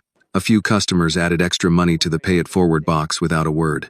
Marcus moved his stool closer to the window. Mrs. Coleman sat longer than usual, knitting in the corner as if her presence were part of the lock on the door. Around 10, Evelyn called William on the diner phone, not his dead mobile. Annie handed him the receiver. You're on speaker? Evelyn asked. No. Good. The photos are already circulating. William looked toward the window. The photographer had gone, but the sedan remained. How bad? Not bad yet. Framed as curiosity. Former billionaire seen working in neighborhood diner. But I found something else. Preston's people are preparing a longer piece. It implies you transferred company funds to the diner. William's eyes hardened. Impossible. I know, but implication does not need proof to cause damage. It will damage Annie first. Yes.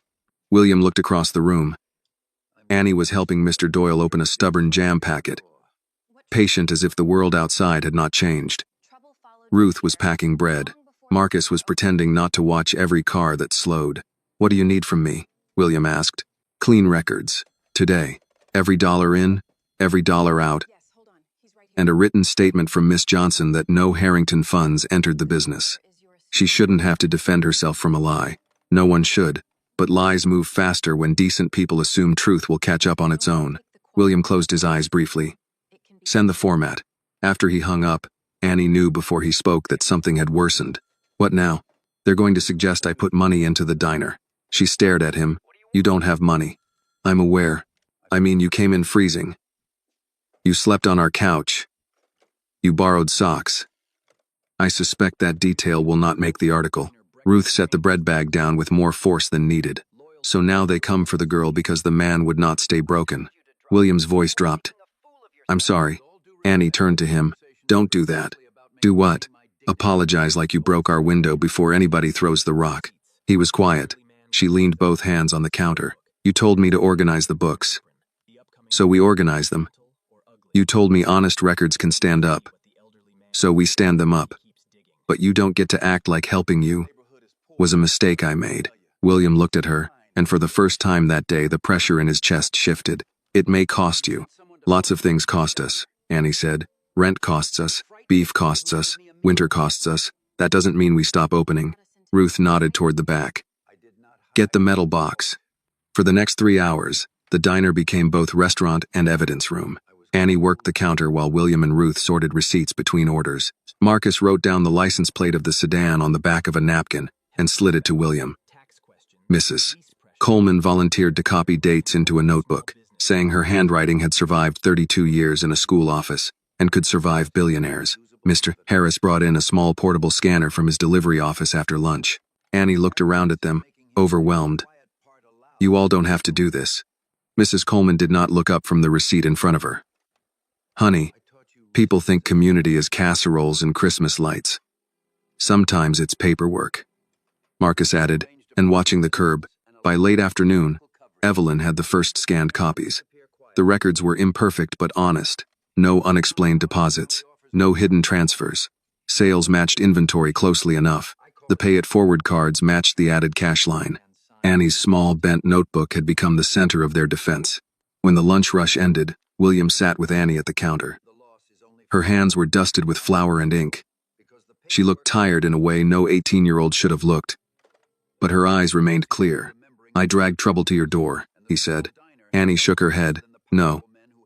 Trouble followed you. There's a difference. Not much difference for the door.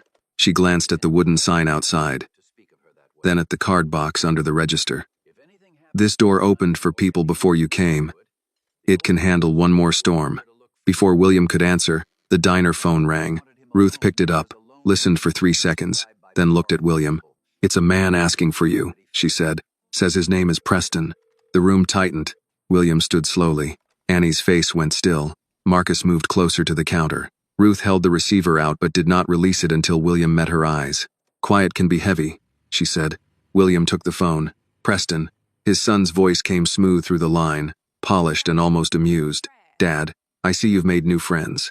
William looked at Annie, at Ruth, at the diner full of people pretending not to listen. No, he said. I found better ones. Preston's voice stayed smooth. But the silence after William's answer had teeth in it. Better friends, he repeated. That's touching. I didn't know soup counters came with loyalty programs. William held the receiver near his ear and kept his eyes on the window. Across the street, the black sedan remained at the curb, its driver still pretending to check his phone. Inside the diner, nobody moved.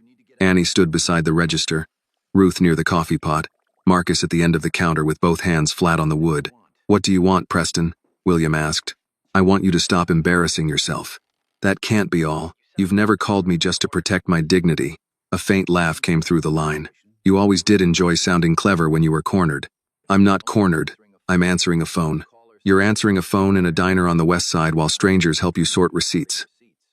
Let's not pretend this is strategy. William looked at the metal cash box under the counter, then at Annie's notebook beside it. You'd be surprised what strategy can look like when it isn't wearing a suit. Preston's tone sharpened by 1 degree. Listen carefully. The article going out this week can be gentle, or it can be ugly. Right now, the public story is that you stepped away after a difficult transition. That allows you to keep some grace. If you keep digging, if you drag lawyers and that little restaurant into this, I will make sure people see exactly what you've become. Annie's jaw tightened at the phrase little restaurant, but she stayed quiet. Ruth's eyes moved to William, then to the phone, measuring every word. William said, And what have I become? A man who lost control, wandered into a poor neighborhood, and let people use him because he couldn't accept reality. Marcus muttered. He got one thing right. Poor neighborhood, rich spine. William raised one hand slightly, not to silence Marcus, but to keep the room steady. You sent someone to photograph the diner. I sent someone to verify where you were. You sent someone to frighten people who gave me a meal. No, Dad, you did that. You brought them into this by hiding there. The word dad landed strangely after so much damage. It sounded less like family than bait. William turned a little away from Annie. I didn't hide. I was helped. You were weak. I was cold. You were pathetic. I was human. That answer stopped Preston for half a beat.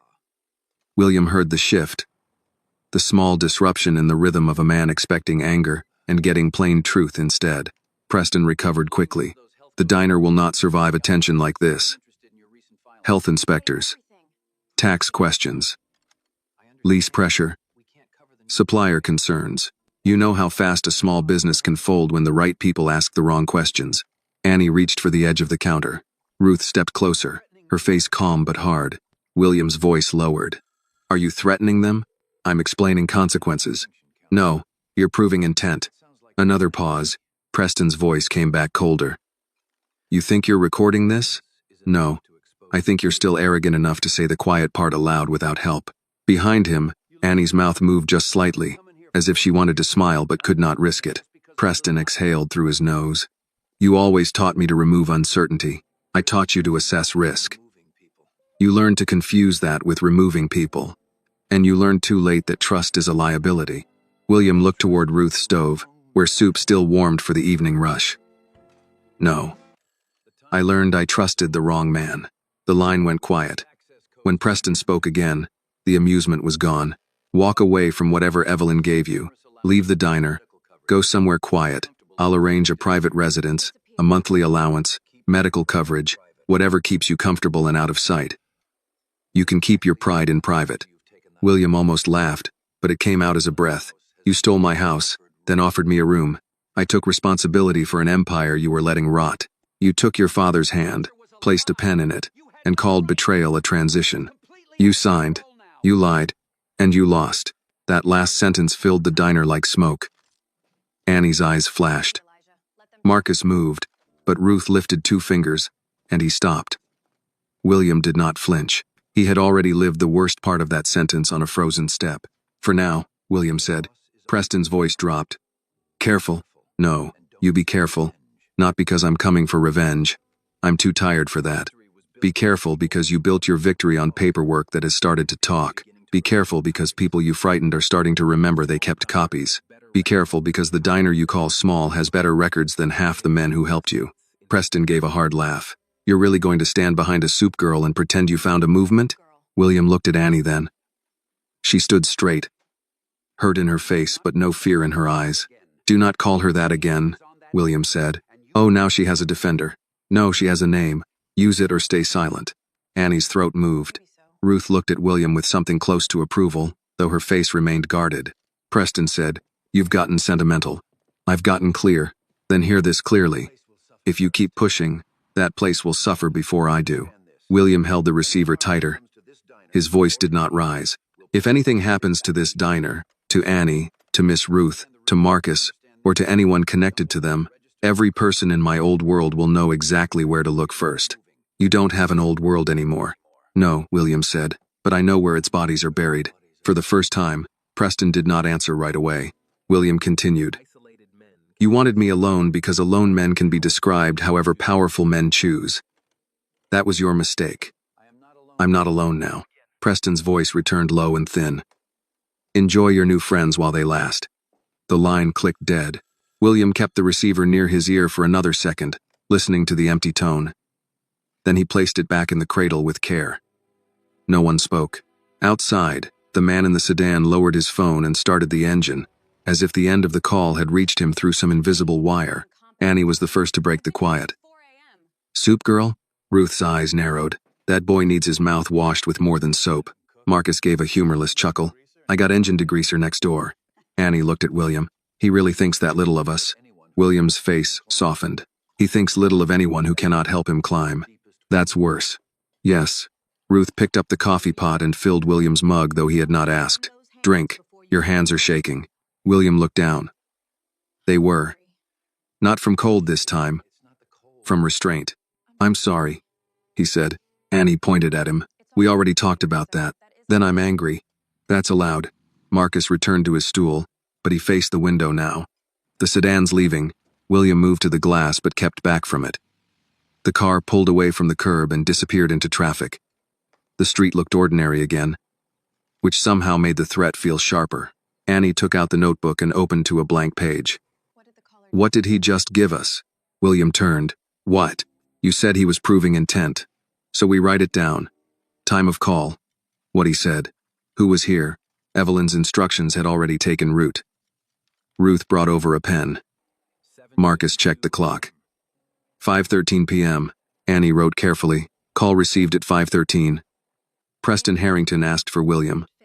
threatened bad press, inspections, tax questions, lease pressure, supplier concerns. He called them consequences, Ruth said. Annie added that. Used phrase consequences. Marcus said. Called this place little. Not illegal, William said. Still ugly, Marcus replied. Annie wrote anyway. Ruth sat beside her and added. Threatened the diner would suffer. William watched them turn an act of intimidation into record. It was not dramatic. No one shouted. No one slammed a fist. They simply wrote the truth down before fear could blur it. The door opened, and the supper crowd began with two mechanics from Marcus's shop. Annie closed the notebook and slipped it under the counter. Ruth returned to the stove. Marcus turned back to his coffee as if he had not been ready for war 10 seconds earlier. One mechanic sniffed the air. Smells like beef stew. Annie took a breath and smiled. Evening bowl or working bowl? Evening. Been a long day. You and everybody else, Marcus said. The diner resumed its rhythm. But something had changed. Customers who had heard part of the call or sensed its weight stayed longer. Mrs. Coleman came back with a folder of old receipts Annie had once written by hand for church suppers. Mr. Harris brought duct tape for the back door seal without being asked. A woman from the laundromat next door placed $5 into the pay it forward box and whispered, "For whoever he thinks doesn't matter." William helped Ruth carry bowls to the counter. Each simple movement steadied him. He had spent years thinking power lived in titles, bank accounts, contracts, and signatures. Now he saw another kind of power in ordinary people refusing to be pushed out of their own day. Near closing, Evelyn called again. Annie picked up, listened, then handed the receiver to William. "I heard from an associate at Harrington," Evelyn said. "Preston is accelerating the media piece. Tomorrow morning. What does it say? I don't have the full copy, but the angle is financial irregularity. It will suggest you used influence to funnel support into Annie's warm bowl after leaving the company." William glanced toward Annie, who was wiping the counter with slow, tired strokes. There was no money to funnel. That won't matter in the first wave. We need to release the records before they publish. To whom? Not business press. Local first. Someone who understands community, small restaurants, neighborhood history. If national outlets get the lie first, we'll be chasing smoke. William looked at Ruth. "Do you know any local reporters?" Ruth gave him a dry look. "I have lived in this neighborhood longer than some buildings. Of course I know a reporter." Annie turned. "Grandma? Lena Whitaker from the Tribune grew up 2 blocks over. Her mama used to sing in the church choir with me." Evelyn heard enough through the receiver. "Call her tonight." Ruth reached for the phone. "I'll call her after I finish the dishes." William almost objected, then stopped. He was learning. Soup first. Dishes. Records. Then war. Annie leaned beside him and said quietly, "You still think this door can handle one more storm?" William looked around the diner. The card box. The chalkboard. Ruth's steady hands. Marcus locking the front after the last customer. The receipts stacked like small shields. "Yes," he said, "but tomorrow, we reinforce it." Outside, the streetlights came on over the snow-dark pavement. Somewhere across the city, Preston was preparing a lie polished enough to travel fast. Inside Annie's warm bowl, Ruth dried her hands, dialed an old number from memory, and waited for a reporter who still knew the difference between a scandal and a neighborhood protecting its own. Ruth's call reached Lena Whitaker at 10:47 that night, and the first thing Lena said after hearing Ruth's voice was, "Miss Ruth, if this is about the church bake sale, I still owe you for 2 peach pies." Ruth sat at the end table with the diner phone pressed to her ear, one hand resting on the metal cash box. "This is not about pie." "That sounds serious." "It is."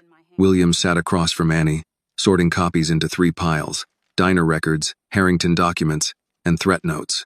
Marcus stood near the front shade, checking the street every few minutes, while Annie wrote the timeline of Preston's call in her notebook. The room smelled of old coffee, paper, and the beef stock Ruth had left cooling on the stove. It was past closing, but nobody had gone home in the full meaning of the word. Ruth said, "I have a story, Lena. Not gossip. A real story. And I need someone who remembers this neighborhood before it became a place people only talk about when something bad happens." The voice on the other end changed. "I'm listening." Ruth explained enough to bring silence to the line. She spoke of William being found outside the diner, of the sudden photographs, of the accusation being prepared against Annie's warm bowl, of the clean records, and the community card box. She did not oversell. Ruth never had to. Her voice carried its own proof.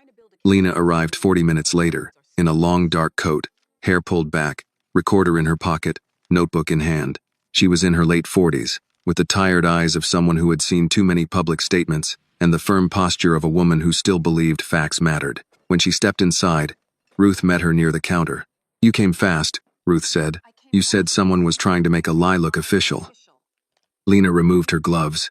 "That usually means I'm already late." Annie offered coffee. Lena accepted, then turned to William. "Mr. Harrington, Miss Whitaker, I'll be honest. I covered your company twice. Both times your people gave me polished answers and no access." "That sounds accurate. Tonight I'm not interested in polish." "Good," William said. "I don't have any left." Lena sat at the table and opened her notebook. "Then let's start with what can be verified." "Miss Johnson, this is your business?" Annie sat across from her. "Mine and my grandmother's. Grandma started feeding people before there was a sign outside. I just help keep the lights on." Ruth called from the counter. "She does more than help." Annie looked down for half a second. "We run it together." Lena wrote that down. "When did Mr. Harrington first arrive?" Annie gave the date, the time as closely as she could remember, and the weather. She did not make it dramatic. She said he was cold, hungry, and sitting at the door after closing. She said she brought him inside because leaving him out there would have been wrong. Lena's pen moved steadily. "Did he offer you money?" "No." "Did he invest in the diner?" "No."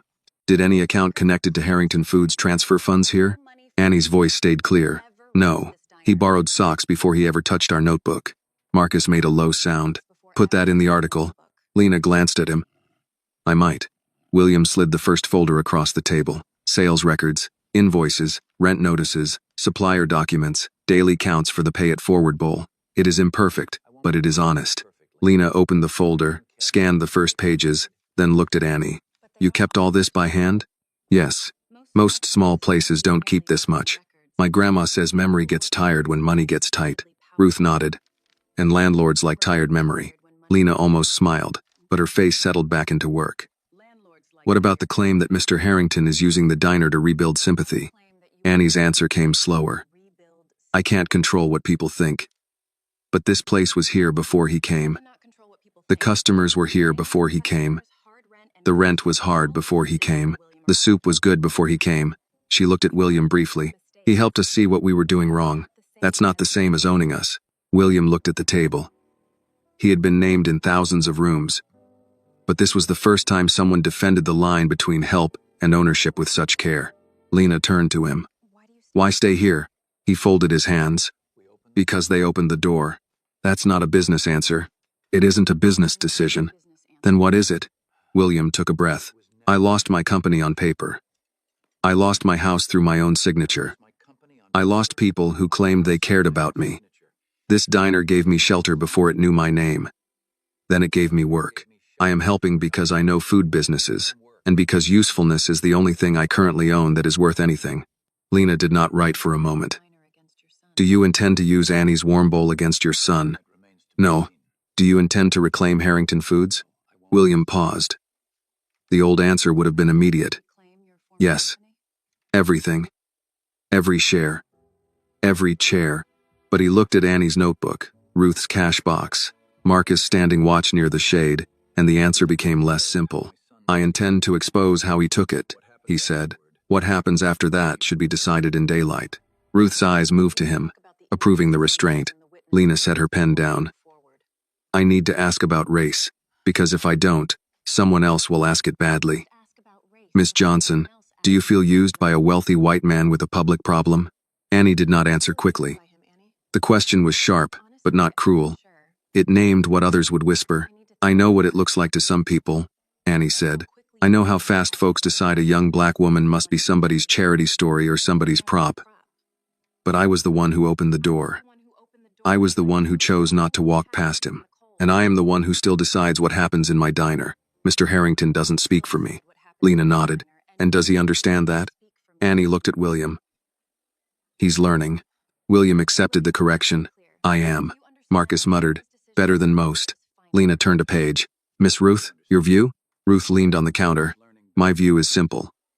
A hungry man came in. We fed him. A broken man stayed. We gave him work. A useful man offered help. We accepted some and refused what did not fit. That is not a scandal. That is how neighbors used to behave before people started needing permission to be decent. Lena's pen moved faster. The interview lasted until after midnight. Evelyn joined by phone to confirm the documents Preston's side was preparing, and to state that no Harrington funds had entered Annie's warm bowl. Lena asked for copies, took photos of the chalkboard, the card box, the worn sign, the supplier invoice with the new rate, and Ruth's old cash box. She also asked to speak with customers in the morning. Before leaving, she stood by the door and looked back at the room. I can't promise what other outlets will do, but I can publish what I can verify before their piece runs. How soon? William asked. Early, before breakfast if my editor has a pulse. Ruth handed her a paper bag. Lena looked inside. Bread? And stew. Miss Ruth, I'm working. Then eat while working. Lena accepted the bag with a small smile. Yes, ma'am. After she left, the diner felt both lighter and more exposed. Annie locked the door, then rested her forehead briefly against the wood. William saw her shoulders rise and fall. You did well, he said. She turned. I don't know if well matters when people already want to believe ugly things. It matters to the people still deciding. And the people who aren't? Ruth answered before William could. Some folks would call the sun suspicious if it rose over the wrong house. Don't spend your strength on them. Annie nodded, but her face showed the weight of the day. She gathered the cups from the table and carried them to the sink. William helped, without being asked. Near 1 a.m, when Marcus finally left through the back to cross into his shop, he paused beside William. That sedan comes back. I'll know. Thank you. Marcus pulled on his cap. Don't thank me yet. I'm cranky when I'm right. The night passed in uneven sleep. William woke before dawn to the sound of Ruth's stove and Annie's footsteps. For a brief second, he forgot the article, the watcher, the phone call. Then the diner phone rang. Annie picked it up. Annie's warm bowl. Her face changed. Yes, Miss Whitaker. Okay, I'll tell them. She hung up and turned toward William and Ruth. It's live. Ruth wiped her hands on her apron. Read it. Annie opened the link on Ruth's old tablet. Her voice shook at first, then grew steadier. Before sunrise in a West Side diner, a former billionaire sorted receipts beside the young woman accused of being his cover story. The records told a different story. So did the soup. William closed his eyes for 1 second. Annie kept reading. The article did not make him a hero. It did not make Annie a victim. It showed the records, the timeline, the landlord letter, the pay it forward bowl, the neighbors who testified that Annie's warm bowl had served the community long before William arrived. It quoted Ruth. That is not a scandal. That is how neighbors used to behave before people started needing permission to be decent. By 6, customers were arriving with phones in their hands. Mr. Harris was first. He held up the article and said, Miss Ruth, you're famous. Ruth took his mug. Then famous still pours coffee. Mrs. Coleman came in next, eyes bright. They used my line about paperwork. Annie looked outside. Across the street, no sedan waited. Not yet. The street looked ordinary, but the air had changed. Preston's lie had not vanished. It was still coming. But now it would not arrive first. William stood beside the counter as Annie turned the sign to open. For the first time in days, he saw her smile before the work began. What now? She asked. He looked at the full coffee pot, the warm stove, the article spreading across the city, and the first customers shaking snow from their boots. Now, he said, we serve breakfast before they figure out how to answer the truth. By 7 that morning, Annie's warm bowl was fuller than it had been on any weekday Ruth could remember. The article had traveled faster than the snowplows.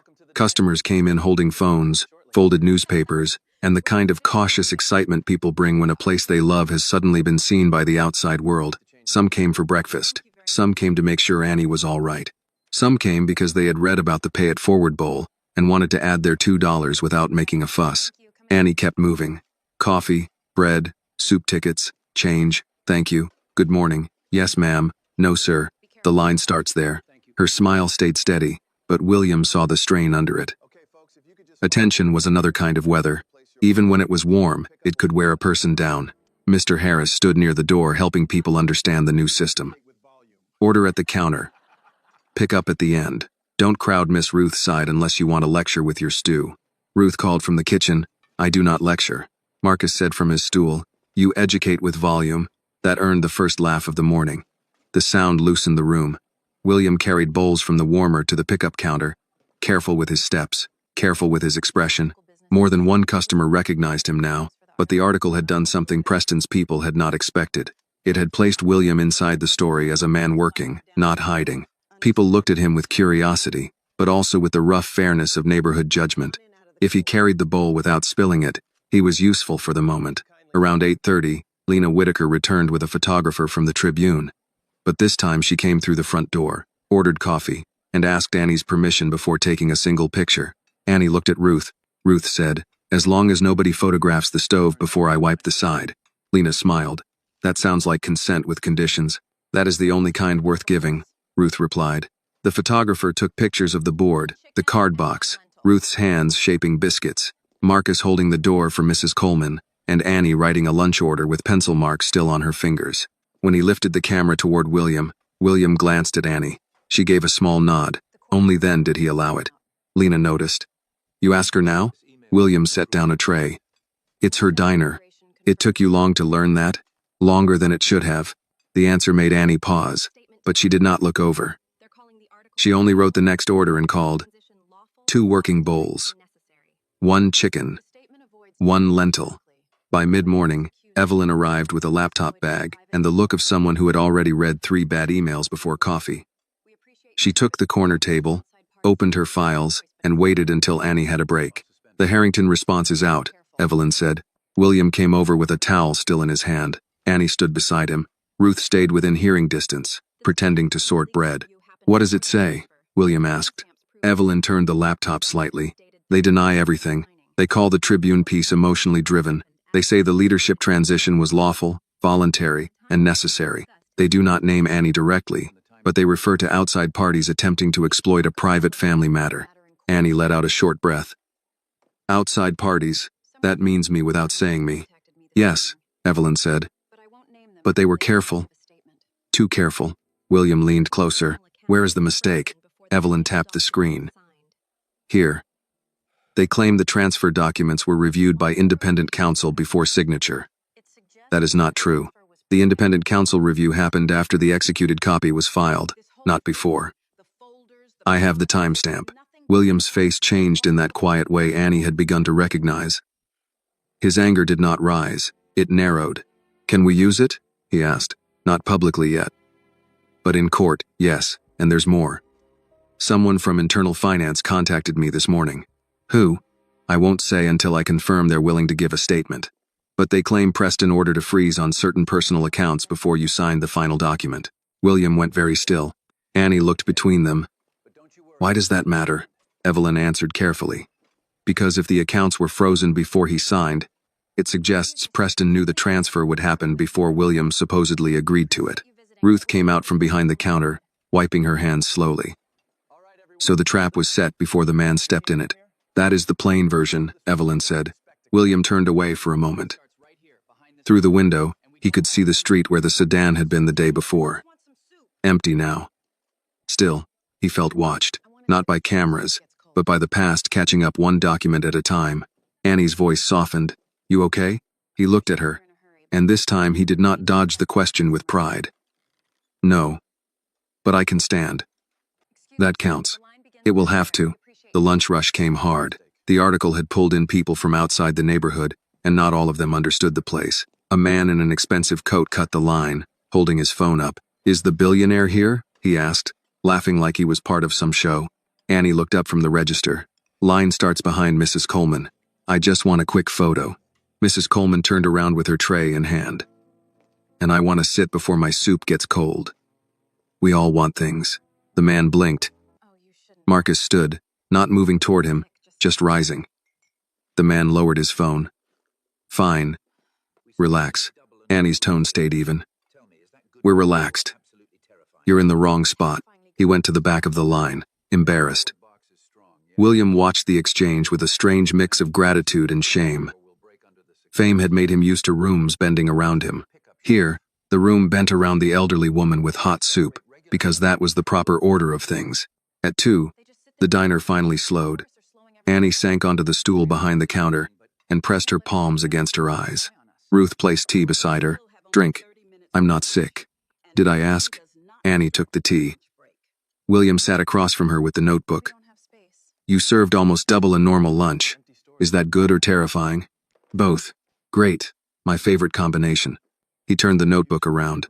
The pay it forward box is strong, but if this traffic keeps coming, you need a second pickup shelf, more prep space, and a clean way to separate regular customers from people coming because of the article. Annie lowered the mug. You mean tourists? Some will be. Some may become customers. Some will only want to say they saw the place. You cannot let curiosity slow down the people who depend on you. Ruth nodded. The workers still have 30 minutes for lunch. Fame doesn't stretch a lunch break. Annie looked at the room. We don't have space. Marcus, who had been tightening a loose screw on a chair, said, You got the empty storage room next to my shop. Been unused since the print place moved out. Annie looked at him. That place has a busted ceiling and smells like motor oil. Ceiling can be fixed. Smell builds character. William leaned forward. Who owns it? Same block partnership that owns my shop. Not Kaplan. That made everyone quiet for a second. William's mind began moving. How large? Maybe 600 square feet. Back door opens to the alley. Front faces the same street. Annie stared at him. No. I haven't said anything yet. You made the face. What face? The face where a small idea becomes expensive. Ruth pointed at Annie with her tea towel. That one is accurate. William did not deny it.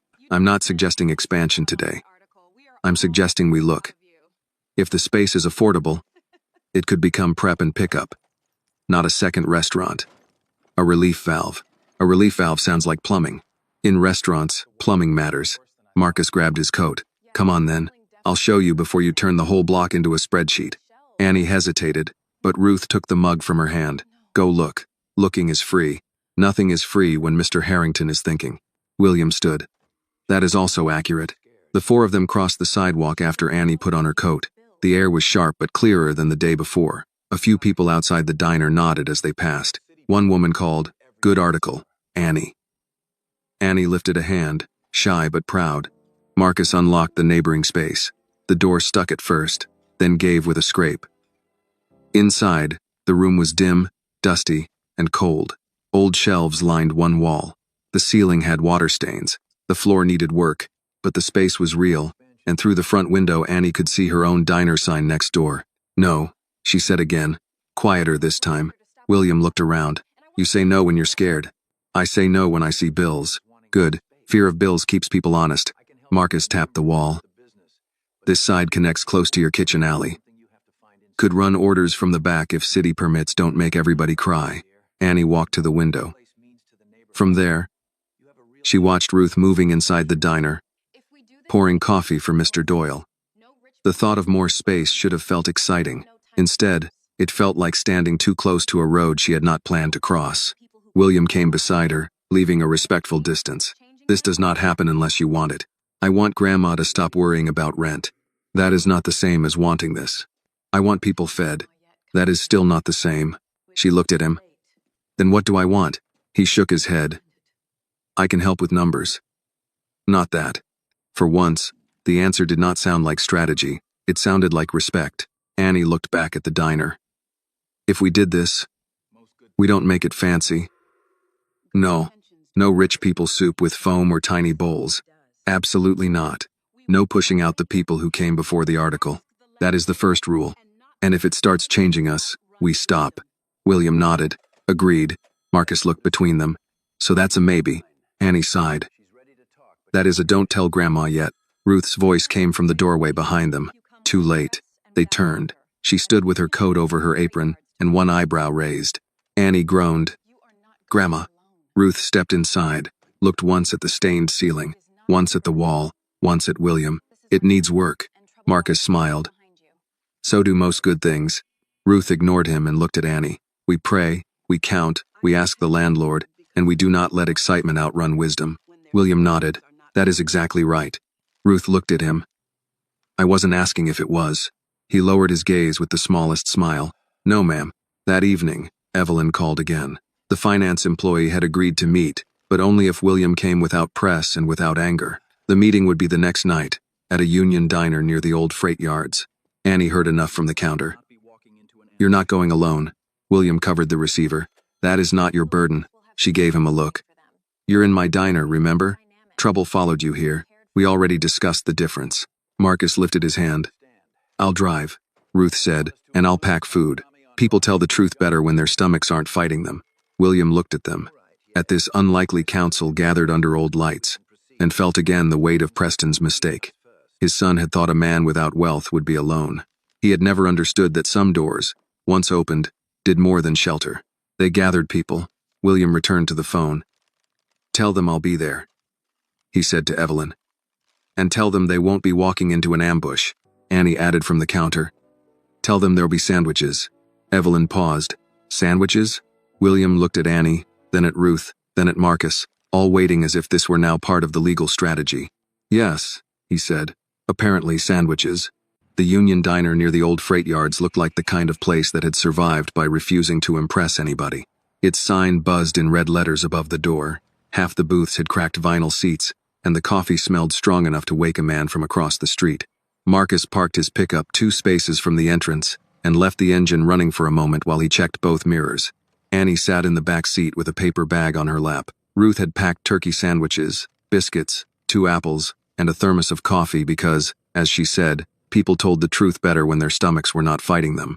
William sat in the passenger seat, wearing the same coat he had arrived in days earlier, now dry but still carrying the memory of that first night. Marcus turned off the engine. "Nobody walks in alone. Nobody leaves alone. If I say we go, we go." William looked over. "You ran a repair shop for 20 years or a security firm?" "Army before the shop. Habit doesn't retire." Annie leaned forward. "We're here to meet one finance employee, right?" "Yes," William said. "Name is Daniel Price. Mid-level controller. He worked under Harrington's corporate finance office. Mid-level means he saw enough to matter but not enough to feel safe," Marcus said. William looked at him. "That is exactly right." Inside, the diner was half full. 2 truckers ate at the counter. An older waitress refilled coffee, without asking. A television above the pie case played a muted basketball game. In the back booth sat a thin man in a gray sweater, both hands around a cup he had not touched. He looked toward the door when William entered, then quickly looked down. "That's him," William said. Daniel Price stood when they approached. But not fully. As if his legs changed their minds halfway. "Mr. Harrington." "Daniel." His eyes moved to Annie and Marcus. "They're with me," William said. Daniel swallowed. "I thought it would just be you. I don't do alone very well lately." That answer seemed to disarm the man more than any explanation. He sat back down. Marcus took the booth behind them, close enough to hear, far enough to give the meeting shape.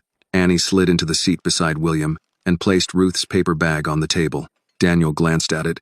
"What's that?" "Sandwiches," Annie said. "I'm not hungry. That's what everybody says before they eat one." William almost smiled, but his attention stayed on Daniel's face.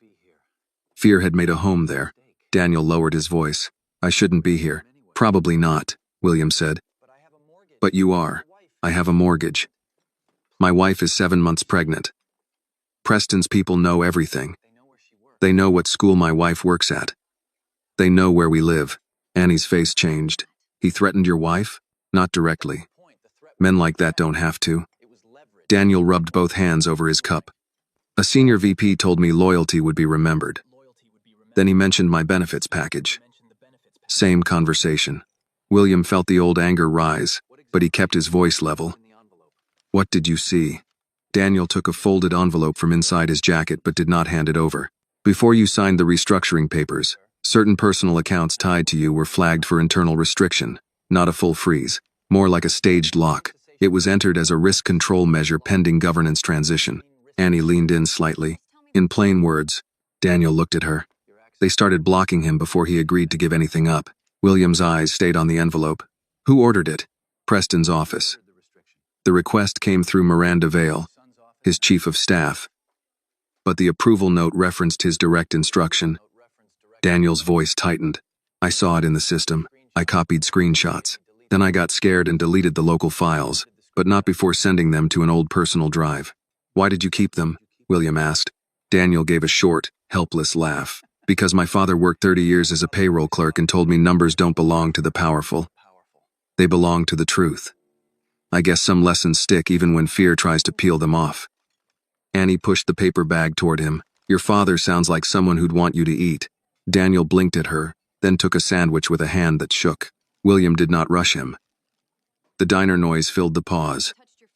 Plates, coffee cups, the bell at the door, a burst of laughter from the counter. Ordinary life kept moving around them, which somehow made the fear at the table feel more real. Daniel slid the envelope across. Printed copies. The drive has more. I can't testify yet. Not publicly. Yet, William asked. I need protection. Legal protection. Job protection, if that's even possible. I'm not brave enough to lose everything. William looked at him carefully. Bravery is not the absence of fear, Daniel. It's knowing exactly what fear can cost, and still placing one piece of truth on the table. Daniel's eyes reddened.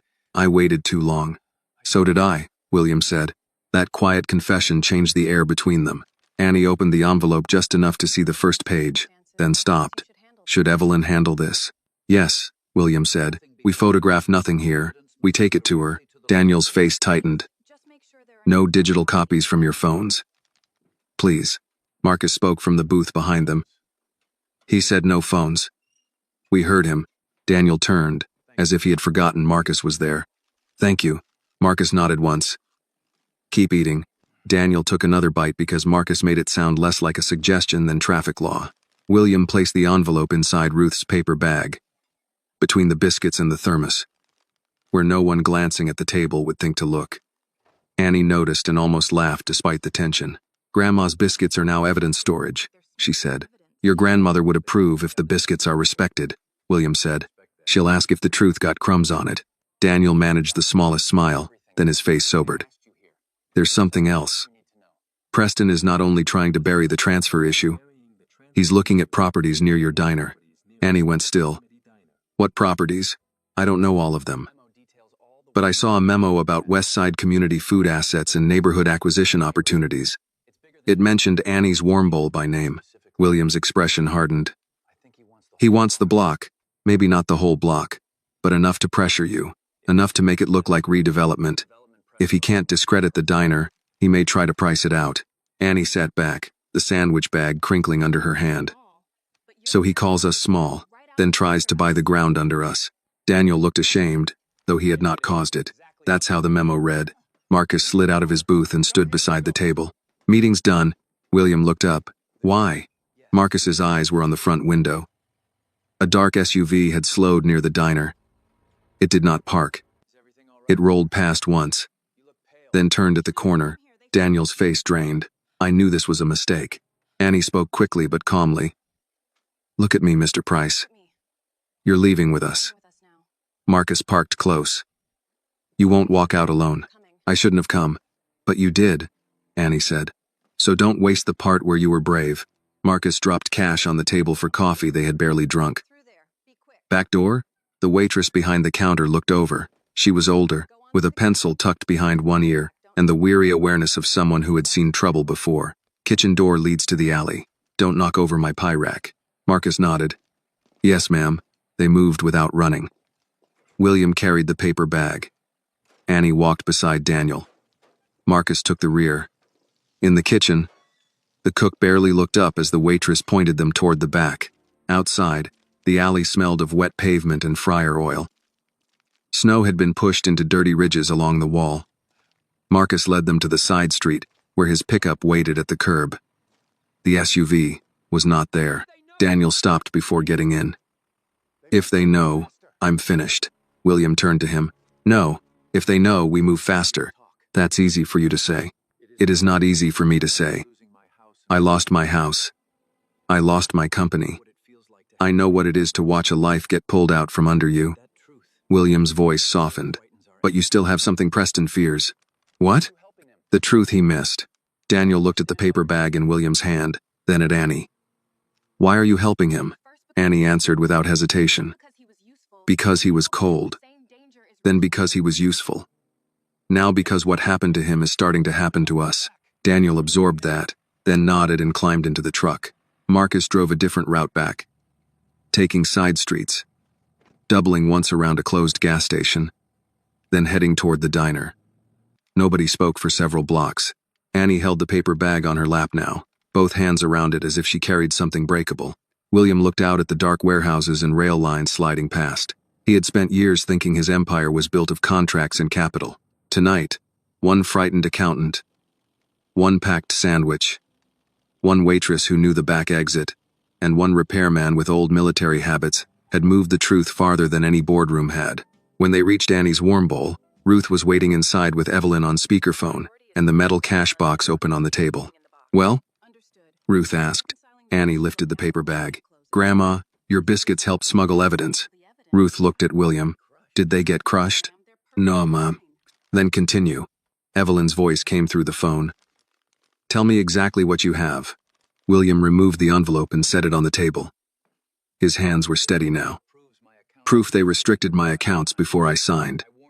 And a warning that Preston may be targeting this block." Ruth's face did not change, but her eyes cooled. "Then he has poor manners and worse judgment." Annie looked toward the front door, the same door she had opened for William in the snow. "What happens now?" William looked at the envelope, then at Annie, Ruth, Marcus, and the phone glowing on the table. "Now we stop defending only the diner. We defend the whole block." Marcus nodded slowly. "That sounds like work." Ruth went to the stove and lifted the lid from a pot of soup. "Then everybody eats first."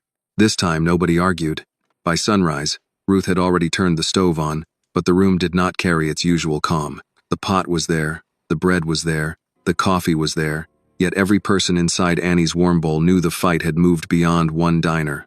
Preston was not only trying to damage William's name, he was circling the block itself, looking for weak leases, tired owners, unpaid repairs, and people who could be pressured one at a time. Marcus came in before opening with a folder under his arm and a strip of dried paint on his sleeve. "I made calls." Annie looked up from the counter. "You made calls before 6? People over 50 wake up early whether we want to or not." He placed the folder beside William. "The laundromat's month to month. The barber has a lease expiring in March. The print shop space is empty. My shop has 3 years left, but the partnership that owns it has been getting letters." William opened the folder. "Letters from whom?" "Some development firm. Lakefront Renewal Partners." Evelyn, who had arrived with dark circles under her eyes and a legal pad in hand, stopped mid-sip of coffee. That name came up in one of Preston's side filings. William turned to her. "Connected?" "Not openly, but the registered agent overlaps with a firm Harrington used for property acquisitions 5 years ago." Annie wiped her hands on her apron. "In regular words," Ruth answered from the stove. "Preston put on a different hat and knocked on the same doors." "That is possible," Evelyn said. "We need proof before saying it." Marcus pulled out a chair. "Then we get proof before they get the block." By 7, the first customers arrived, and the day began the way it always did. Coffee poured, bread sliced, soup ladled, change counted. But between orders, Annie wrote down names of business owners on a brown paper bag. Laundromat, barber, repair shop, corner grocery, church pantry, bus office, senior apartments. William watched her hand move fast, her writing uneven from the rush. "You don't have to carry all of this," he said. She did not look up. "I'm not carrying it alone."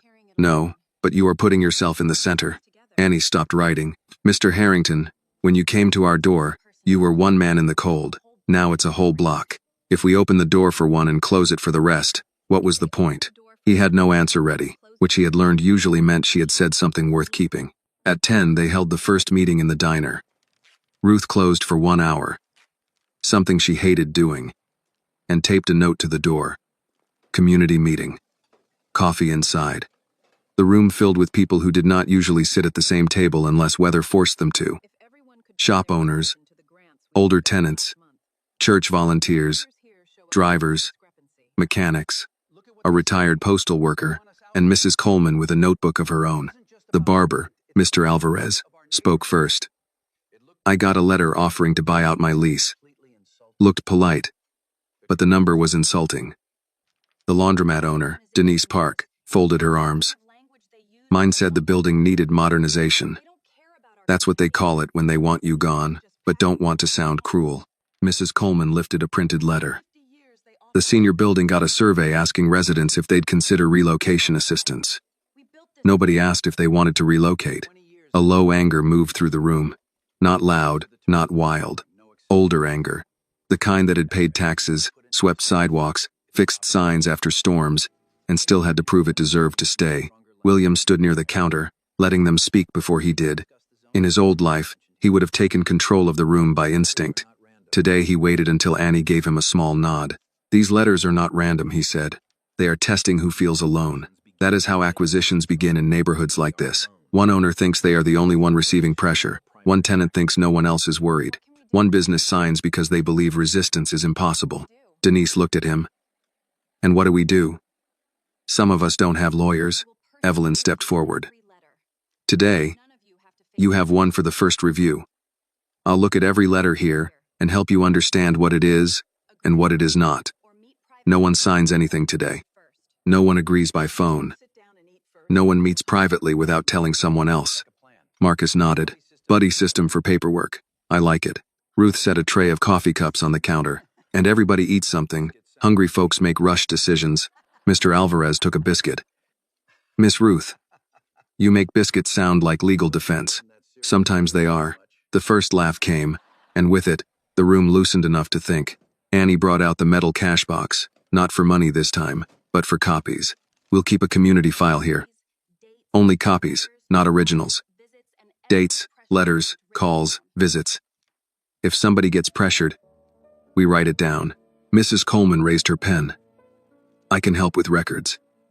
My handwriting has outlived 3 principals and 1 school superintendent. Then you're hired, Annie said. Paid? With coffee.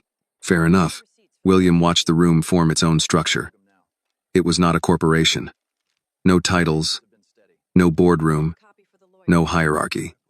But it had something many corporations faked and few earned. Trust moving across tables. The meeting ended with a plan.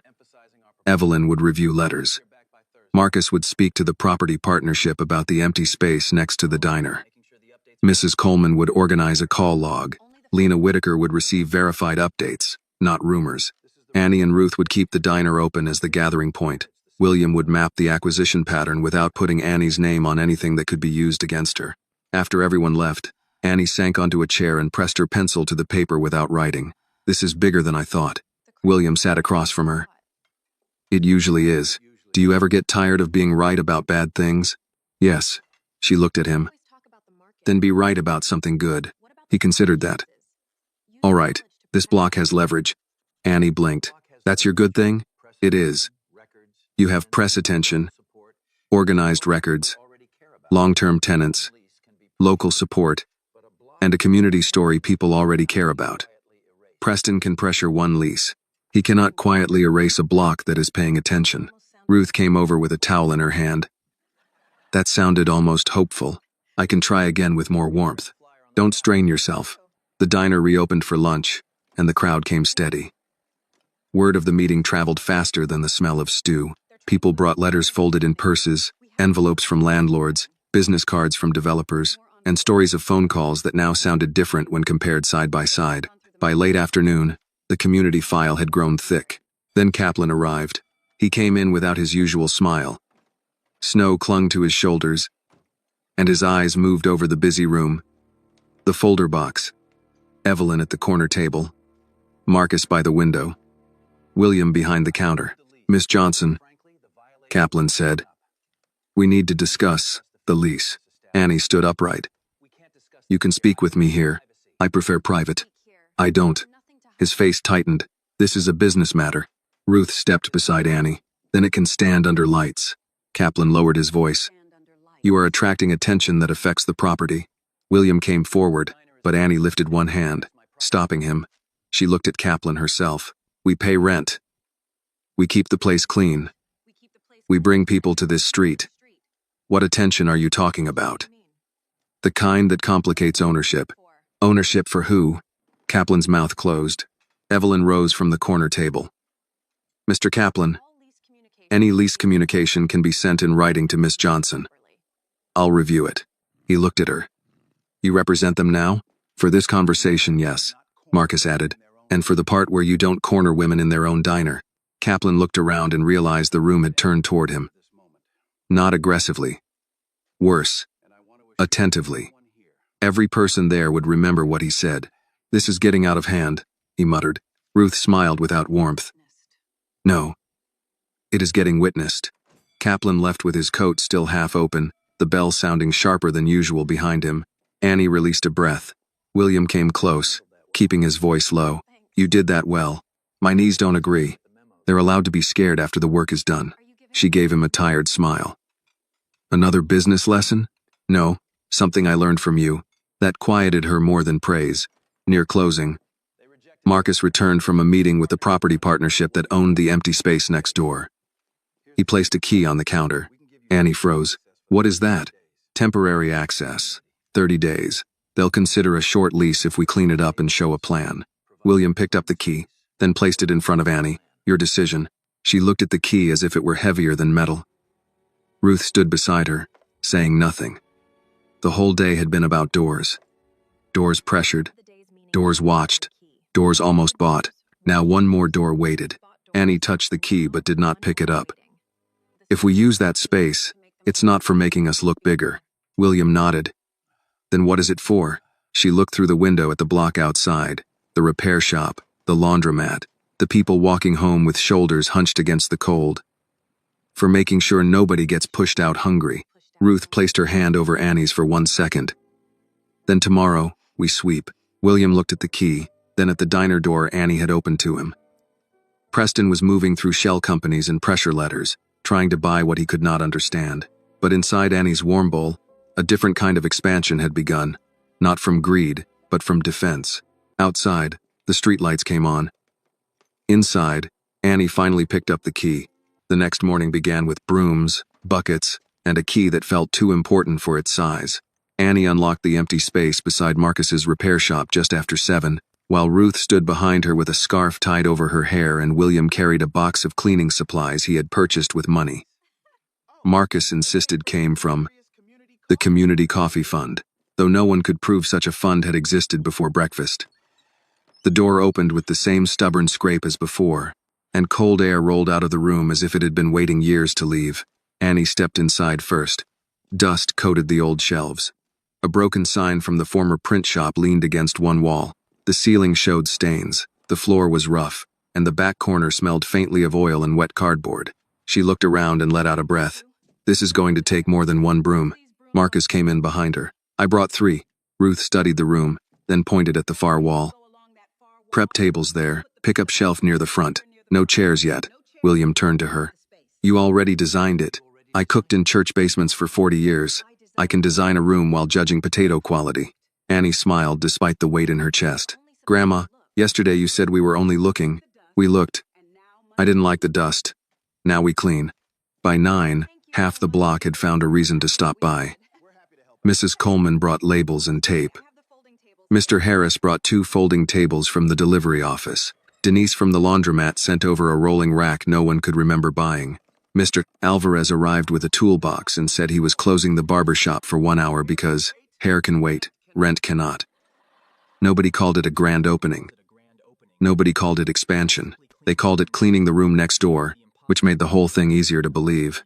William moved from person to person with a clipboard, noting repairs, costs, possible permits, and what could be done safely without rushing. He did not give speeches. He asked who knew electricians, who had dealt with city inspectors, who could recommend a plumber who did not charge like he was repairing the mayor's house. Annie caught him once near the window, watching everyone work. What? She asked. He shook his head. I used to pay consultants to create loyalty programs.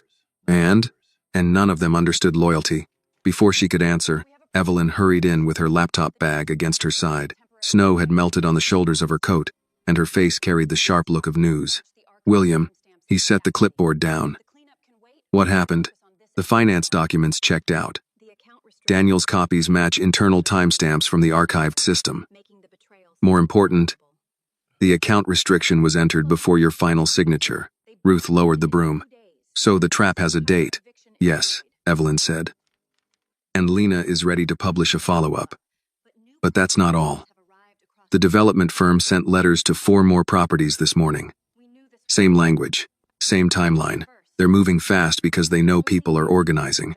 Annie's hand tightened around the broom handle. Then we publish first again. Evelyn looked at her. That is Lena's advice too. But she wants people on record. Not gossip, not anger. Names, letters, copies, dates. Mrs. Coleman lifted her labeled folder. We have those. Marcus glanced toward William. And we have the block. By noon, Annie's warm bowl and the unfinished room next door had become one long line of testimony. Lena returned with her recorder and notebook, but this time she did not have to pull the story out of anyone. People came ready. Mr. Alvarez showed his buyout letter. Denise brought the modernization notice. Mrs. Coleman had copies from the senior building. Marcus brought the partnership letter and an email showing Lakefront Renewal had requested property details 3 weeks before Preston's first public statement about William. Lena listened, verified, and asked the same question every time. Did anyone explain who was behind the firm? Every answer was no.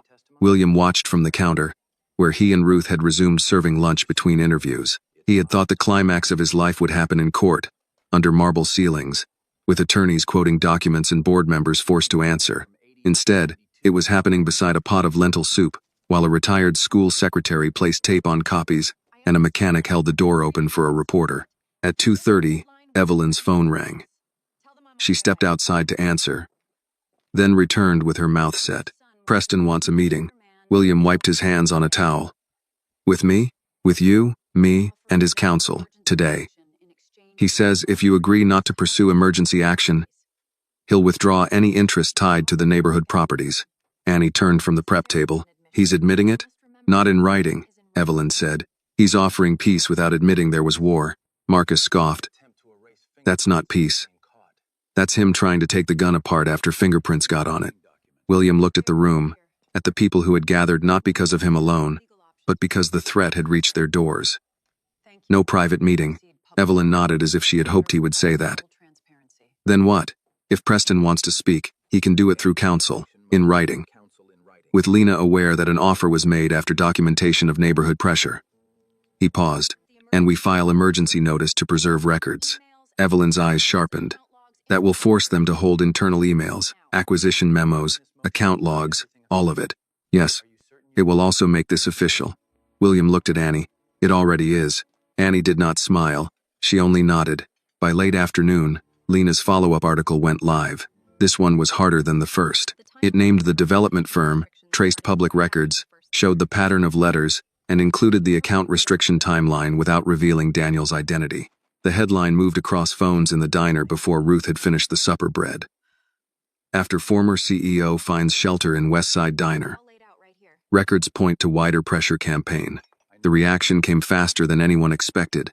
Calls began reaching the diner, the repair shop, and Evelyn's office. Local officials wanted statements. A neighborhood coalition offered legal support. A nonprofit that worked with small food businesses asked to help Annie apply for equipment funding. Then, at 5:16 p.m., Harrington Foods released a statement announcing an independent internal review and Preston's temporary leave from operational authority. Annie read the line twice from Ruth's tablet. Temporary leave? William stood beside her. His face did not carry triumph, only exhaustion and something steadier beneath it. That means the board is afraid. Is that justice? No, it's a door opening. Ruth took the tablet and read the statement with narrowed eyes. Temporary leave sounds like a rich person's time out. Marcus laughed. Miss Ruth, I'd pay to hear you at a board meeting. You couldn't afford me, she said. The room eased, but only for a moment. William knew the legal fight was not finished. Preston was not defeated by one article or one board statement. Men like him did not disappear because truth knocked once. But the lie had been slowed. The block had not folded. Annie's name had not been buried under accusation. That mattered. Near closing, after the last customer left, and the new room next door sat cleaner than it had in years, Annie stood under its front window with the key in her palm. William came in carrying the clipboard. You don't have to decide tonight, he said. I know, but you already did. She looked around at the swept floor, the folded tables, the wall Ruth had claimed for prep. We call it the open door room. William's throat tightened. That's a good name. It won't be a second diner. Not yet. Just pick up, community meals, meetings when people need them. And later? Annie looked through the wall toward the warm light of the original diner. Later can wait until we can afford it. That is the best business sentence you've said all week. She glanced at him. Don't ruin it by sounding proud. I'll try.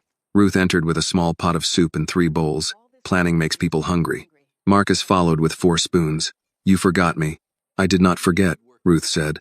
I was hoping. They ate standing around one folding table because there were no chairs yet. Outside, the block moved under winter light. Still poor, still pressured, still facing repairs, rent, and men with papers. But it was no longer quiet in the way Preston had counted on. William lifted his bowl, then stopped. I owe you all more than I can repay. Ruth shook her head. Don't turn gratitude into debt. It ruins the flavor. Annie looked at him across the table. You can repay us by helping build this right. I can do that. And by not taking over, I will remember. And by sleeping more than 3 hours. Marcus pointed his spoon at William. That one's non-negotiable. William looked around at them, this strange board of directors with soup in their hands and dust on their sleeves. For the first time since Preston had taken everything, he did not measure his life by what had been stolen. He measured it by what had opened. Later that night, when the diner lights dimmed and Ruth turned the sign to closed, Annie stood by the front door where she had first found him in the cold. William paused beside her. You were right, he said. About what? That night, I didn't have to wander. Annie looked out at the street, then back at the warm room behind them. No, you just had to knock. I didn't knock. She smiled. Then it's lucky I opened anyway. Ruth called from the kitchen. Lock the... That wisdom lets the cold in. Annie laughed, and William reached for the lock.